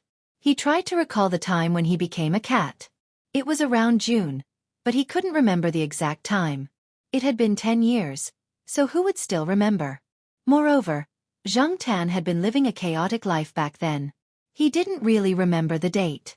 Sometimes, he would even miss his school exams. Reaching out his paw, Zheng Tan drew an inconspicuous mark on the dates from the 1st to the 15th of June. He added a few more paws on the 7th and 8th, which were the dates of little Pomelo's college entrance exam. Every time Pomelo came back, Zheng Tan would pretend to be in good spirits. However, when little Pomelo left, Zheng Tan would return to his usual muddle-headed state. The Jiao Pa asked Zheng Tan to stay in his office so that he could take care of him. Zheng Tan did not go. He felt more comfortable at home. On the morning of the 8th of June, the Jiao Pa, Jiao Ma, and little Pomelo went out. Zheng Tan went with them. The Jiao Pa sent little Pomelo to the exam hall. The Jiao Ma wanted to go to Fuzhong High School. Zheng Tan sent them out of the courtyard. He wanted to go for a walk, but he kept yawning and his eyelids were heavy. In the end, he decided to go home and sleep. Zheng Tan jumped onto the sofa in the living room. He was too lazy to get rid of the cat collar. He lifted his leg and kicked the remote control in the middle of the sofa far away. He then lay down on the sofa and listened to the subtle ticking of the clock. He closed his eyes. After the Jiao Ma rode out of the house, she suddenly remembered that she did not bring the USB flash drive. She had copied some documents in the morning and forgot to take it out. She rode back. On the first floor, Depang's grandmother was combing Depang's fur. When she saw the Jiao Ma, she said, "I just saw your black charcoal come back. He must have gone home to catch up on sleep." Hearing the grandmother's words, the Jiao Ma did not pay much attention to it. She guessed that he had pretended to be too energetic when he sent little Pomelo out in the morning. Now, he had gone home to rest. The Jiao Ma thought that after today, she should find some time to take her cat to Beijing to have someone check on him. Otherwise, no one at home would feel at ease. When she went upstairs, the Jiao Ma's eyelids kept twitching. She took out her keys and opened the door. She glanced around the house. The house was eerily quiet. There was only a cat tag on the sofa. There was no other movement. There was no black cat. It was as if there was no other creature in the house. Whoosh! The curtains of the half-open window were blown up. The warm June wind blew in through the window. Outside the window, the sun was shining brightly. Nanqing. In an elevator near Nanqing University. In a high-rise apartment. In the bedroom, sunlight shone through the window and through the gap between the curtains that were not completely closed. The dazzling light made the person on the bed frown. His eyelids moved. Zheng Tan opened his eyes a little. The sunlight was shining on his face. When he woke up and saw the sunlight, he immediately closed his eyes. Reflexively, he raised his hand to block the sunlight and covered his eyes. Slap. The sound of a palm hitting his face was very clear in the quiet room. The slight pain was clearly transmitted to his brain. 3 seconds later, Zheng Tan opened his eyes. He looked through the gaps between his fingers. The decorations were unfamiliar yet somewhat familiar. The curtains at the floor-to-ceiling window were half closed. The light was shining in from there. Blinking, Zheng Tan's mind was still a little muddled. He raised the palm covering his face and focused his eyes on the palm. The palm lines were clear. 5 long fingers. They were not black furry cat paws. F***ck. I'm dreaming again. After cursing in a low voice, Zhang Tan closed his eyes and planned to continue sleeping. After a few seconds of silence, Zhang Tan suddenly sat up and looked at the 2 palms in front of his eyes. Zhang Tan rubbed his face hard and tried to make a sound again. Cough. Oh. The pronunciation was very clear. When he was dreaming, he didn't really talk, right? It seemed that he hadn't had the feeling of talking for a long time. It still wasn't right. Did he dream of a human when he was a cat, or did he dream of a cat when he was a human? Zhang Tan lifted the thin blanket on his body and got out of bed. Without shoes, he stepped directly on the wooden floor covered with a layer of dust. He walked toward the floor-to-ceiling window and kicked aside the clothes and pants that were in the way on the ground. The feeling of walking on 2 legs was slightly strange, but it felt natural. He pulled open the curtains and opened the floor-to-ceiling window. A gust of wind blew in his face, bringing with it the warmth of the sun. Zhang Tan walked to the balcony, looked at the buildings in the distance, and took a deep breath. It seemed that he hadn't felt this kind of pleasure in a long time. Although his mind wasn't very clear now, Zhang Tan felt that if he roared like this, his mood would be much better. After roaring, Zhang Tan habitually looked down diagonally. On the balcony diagonally below, there was no barbed wire, no blue-purple parrot with yellow eyes jumping there. There was a 6 or 7-year-old child standing there, holding an ice cream in his hand.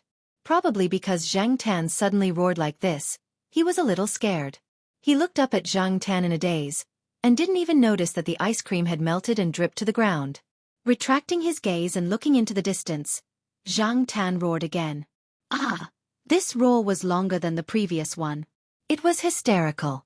In the house downstairs, the child who was standing there was carried into the house by the parent. The parent looked at Zhang Tan like she was looking at a lunatic. Not caring about other people's gazes or the curses of other residents, Zhang Tan roared a few times, went into the house and took a cold shower. When he came out, his mind was much clearer. He took the phone on the bedside table and looked at the date. June 12, 2013. Zhang Tan scratched his head. The 12th? There was a series of missed calls on the phone. The caller's name was a little familiar, but Zhang Tan didn't care. He looked at the time of the calls. The earliest call was from the 8th. Ignoring the missed calls, Zhang Tan was still confused. Was the cat real or the person real? If it was a dream, then it was too real. Didn't people say that after a dream, they would forget it when they woke up? He opened the Weibo app on the phone and logged in automatically. But it was not the Zhang Tan account in his memory. He logged out, logged in again, and entered the new account password. After a while, he was logged in. That arrogant black cat avatar was the same as in his memory. Those Weibo posts, including the school bus game incident, the argument about the end of the world, all matched up. If the dream was real, Zhang Tan searched a few more keywords, such as a movie about a black cat, a documentary, a pet center, and a professor named Zhao.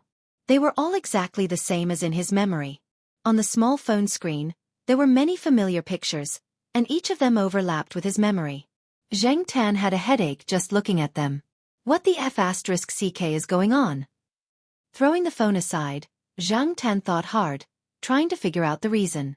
In the end, his stomach couldn't take it anymore, so he went downstairs and found the nearest restaurant to eat. The meal was tasteless, and his attention was not on the food at all. He mechanically picked up the spoon and put the rice into his mouth, but his eyes were looking out the window, thinking about other things. In the end, before he finished the food on his plate, Zhang Tan made a decision.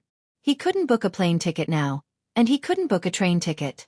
He booked an express ticket, leaving at 6 o'clock in the evening.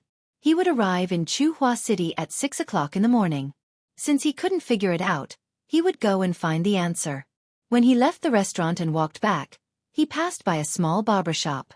Zhang Tan pulled the yellow hair on his head and walked in. When he came out again, his yellow hair had become black, and he cut it a little shorter. He went back and changed into a simple set of sportswear. He took his phone, bank card, and ID card. Looking at the avatar and name on the ID card, Zhang Tan tapped on the person on the card. He put the card in his wallet, took some change, and went to the bus station. At 6 o'clock the next morning, Zhang Tan walked out of the bus station. He didn't call for a taxi. Instead, he walked to the bus stop. He looked at the bus stop outside the bus stop and looked at the bus route. There were many familiar bus stop names. After waiting for the bus, he found a seat by the window and sat down. As the bus moved, he looked at the streets and buildings outside. The Dragon Boat Festival had just passed, and many stores still had billboards about the festival. At this time, there were many people going to work. At the crossroads where traffic was easy to get stuck, private cars and buses were lined up in long lines. The temperature outside was a little high, and the sound of car horns and people shouting filled the streets. It was easy to be irritated in this kind of weather, but Zhang Tan's mind wasn't on this. He wasn't irritated, just a little complicated. On the bus, a middle-aged passenger's phone rang. The song had a feeling of the 80s and 90s. Zhang Tan had heard this song before. It was not from the internet or any other electronic device. She had heard it sung by a bird.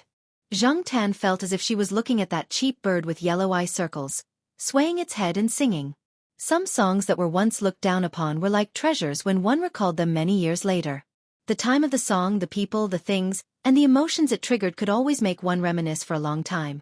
On another bus that was parked at the crossroads, there was a young man sitting by the window with a bag on his back.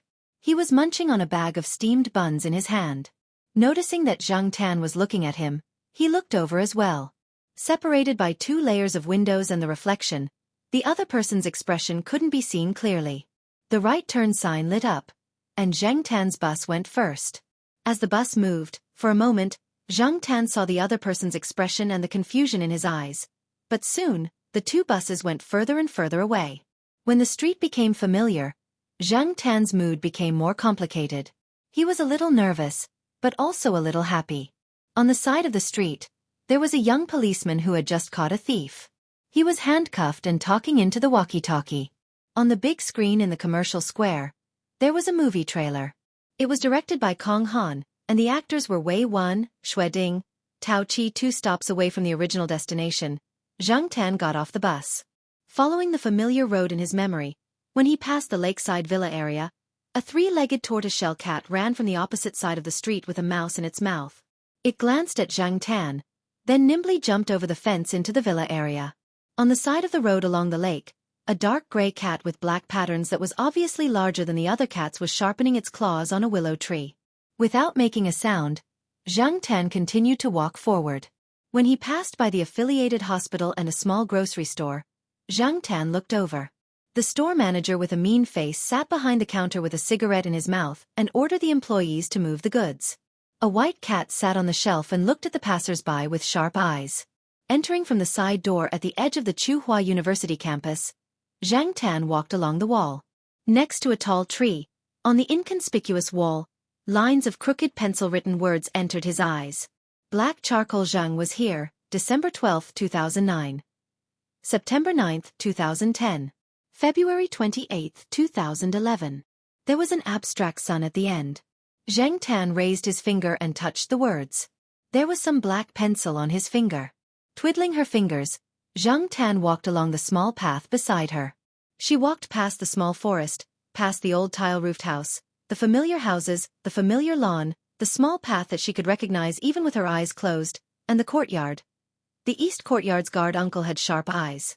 He immediately saw Zhang Tan's face among the people entering and exiting the courtyard.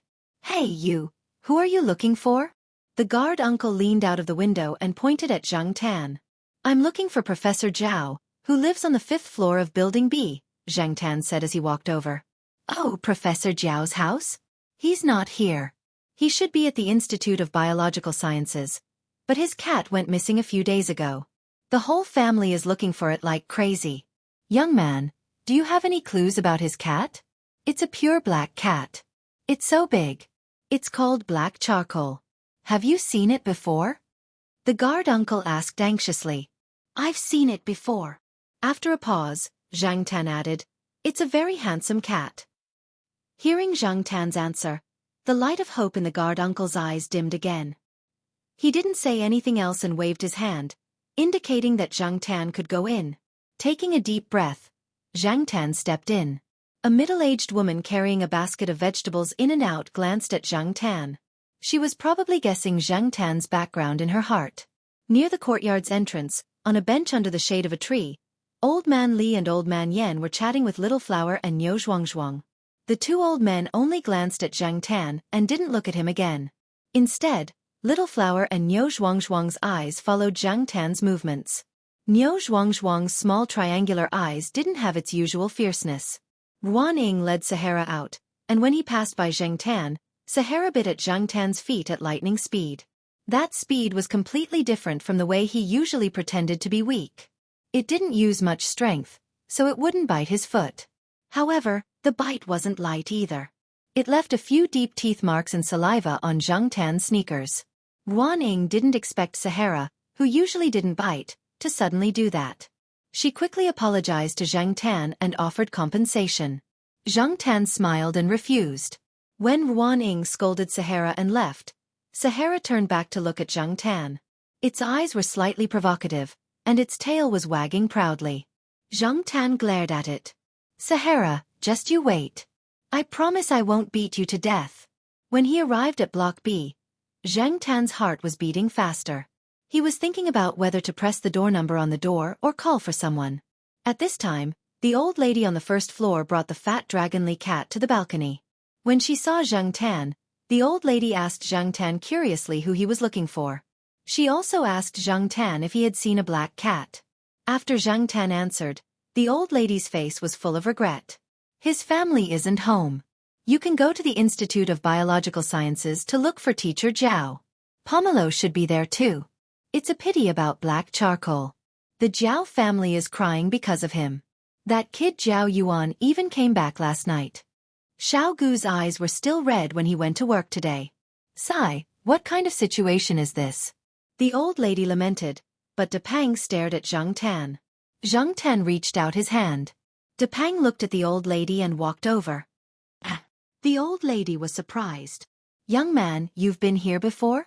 My De Pang doesn't get close to strangers. There was something the old lady didn't say. Not only did he not get close to strangers, even if he knew De Pang, he wouldn't give face. However, the old lady didn't expect De Pang to be so familiar with him. Zhang Tan nodded. He didn't know how to answer. He scratched De Pang's chin and stood up to say to the old lady, "Then I'll go look for Teacher Zhao. You go do what you need to do." Even though the old lady was confused, she didn't ask. However, after Zhang Tan left, De Pang followed him. In the large yard, under the trees that weren't too dense or tall, a black and white cat was playing with bugs in the grass. A yellow cat was hugging a tree and sharpening its claws. Zhang Tan walked over and picked up Huang, who was sharpening its claws. "You idiot!" He finally said this after holding it in for 10 years. The sheriff, who heard the commotion, stopped playing with the bugs and walked over. Zhang Tan sat down on a long wooden bench nearby. De Pang, who had followed him, jumped onto the bench and squatted beside him. Seeing this, Huang and the sheriff jumped onto the bench and squatted there. Just like before. In the summer morning, the temperature rose with the rise of the sun. There was wind, blowing in waves, making the leaves rustle. People who went to work, school, and grocery shopping in the yard all looked at the bench when they passed by. In the past, they always saw the 4 cats squatting there side by side. Now that the black cat from the Zhao family was gone, they saw 1 person and 3 cats sitting there. It was strange. Since when did the 3 cats become so familiar with the same person? After sitting on the bench for a while and calming down, Zhang Tan patted the 3 cats. "I'll go first. I'll come back to play with you guys later." He got up and left the yard. When he reached the intersection, a school bus passed by. Zhang Tan quickly waved his hand. The driver was bald. For the sake of his image, he wore a hat. It was already class time, so there weren't many people on the bus. The bald driver talked to Zhang Tan, who was sitting in the passenger seat. "Young man, are you from our school?" the bald driver asked. "No, but I used to come here a lot, so I'm very familiar with it. I've even sat in your car a few times," Zhang Tan answered. The bald driver looked at Zhang Tan, shook his head, and said with certainty, "That's impossible. If you came here a lot and sat in my car, I would definitely remember." "Oh, then maybe I remembered wrongly. I sat in another driver's car." Zhang Tan didn't dwell on this question. The ball driver looked at Zhang Tan with pity. You're young, but your memory isn't as good as mine. When you go back, ask your mom to get you more fish heads, walnuts, or something to help your brain. Zhang Tan. Don't take it lightly. Let me tell you. Sir, I'm getting off. After being reminded by the ball driver, Zhang Tan finally arrived. He couldn't wait to get off the bus. He looked at the familiar gate of the school and walked in. The guard sitting on the side of the gate saw Zhang Tan walk in so confidently. He thought about it and didn't stop this unfamiliar face. Zhang Tan was very familiar with where the Jiao Pa's office was. When he came to the door of the office, Xian happened to come out. Little Pomelo and the Jiao Pa's voices were not loud. As Xian closed the door, the sound was also cut off. Xian looked at the person in front of her strangely. She thought it was an undergraduate student in the school, so she casually asked who he was looking for and left. Zhang Tan stood at the door and knocked. Come in. A voice came from inside. Zhang Tan twisted the door lock and opened the door. Chapter 426. It had been a year, and it was finally over. As for the ending, Chen Ci had thought of it when he was writing the first chapter. Therefore, the readers did not need to threaten Chen Ci. He could not change it, nor did he know how to write the perfect ending. Since a few days ago, many readers had asked about the ending through QQ, Weibo, and private messages. However, Chen Ci still decided to end it today. Going too far was as bad as not going far enough. Now many readers must be thinking, Chen Ci, come over. I promise I won't beat you to death.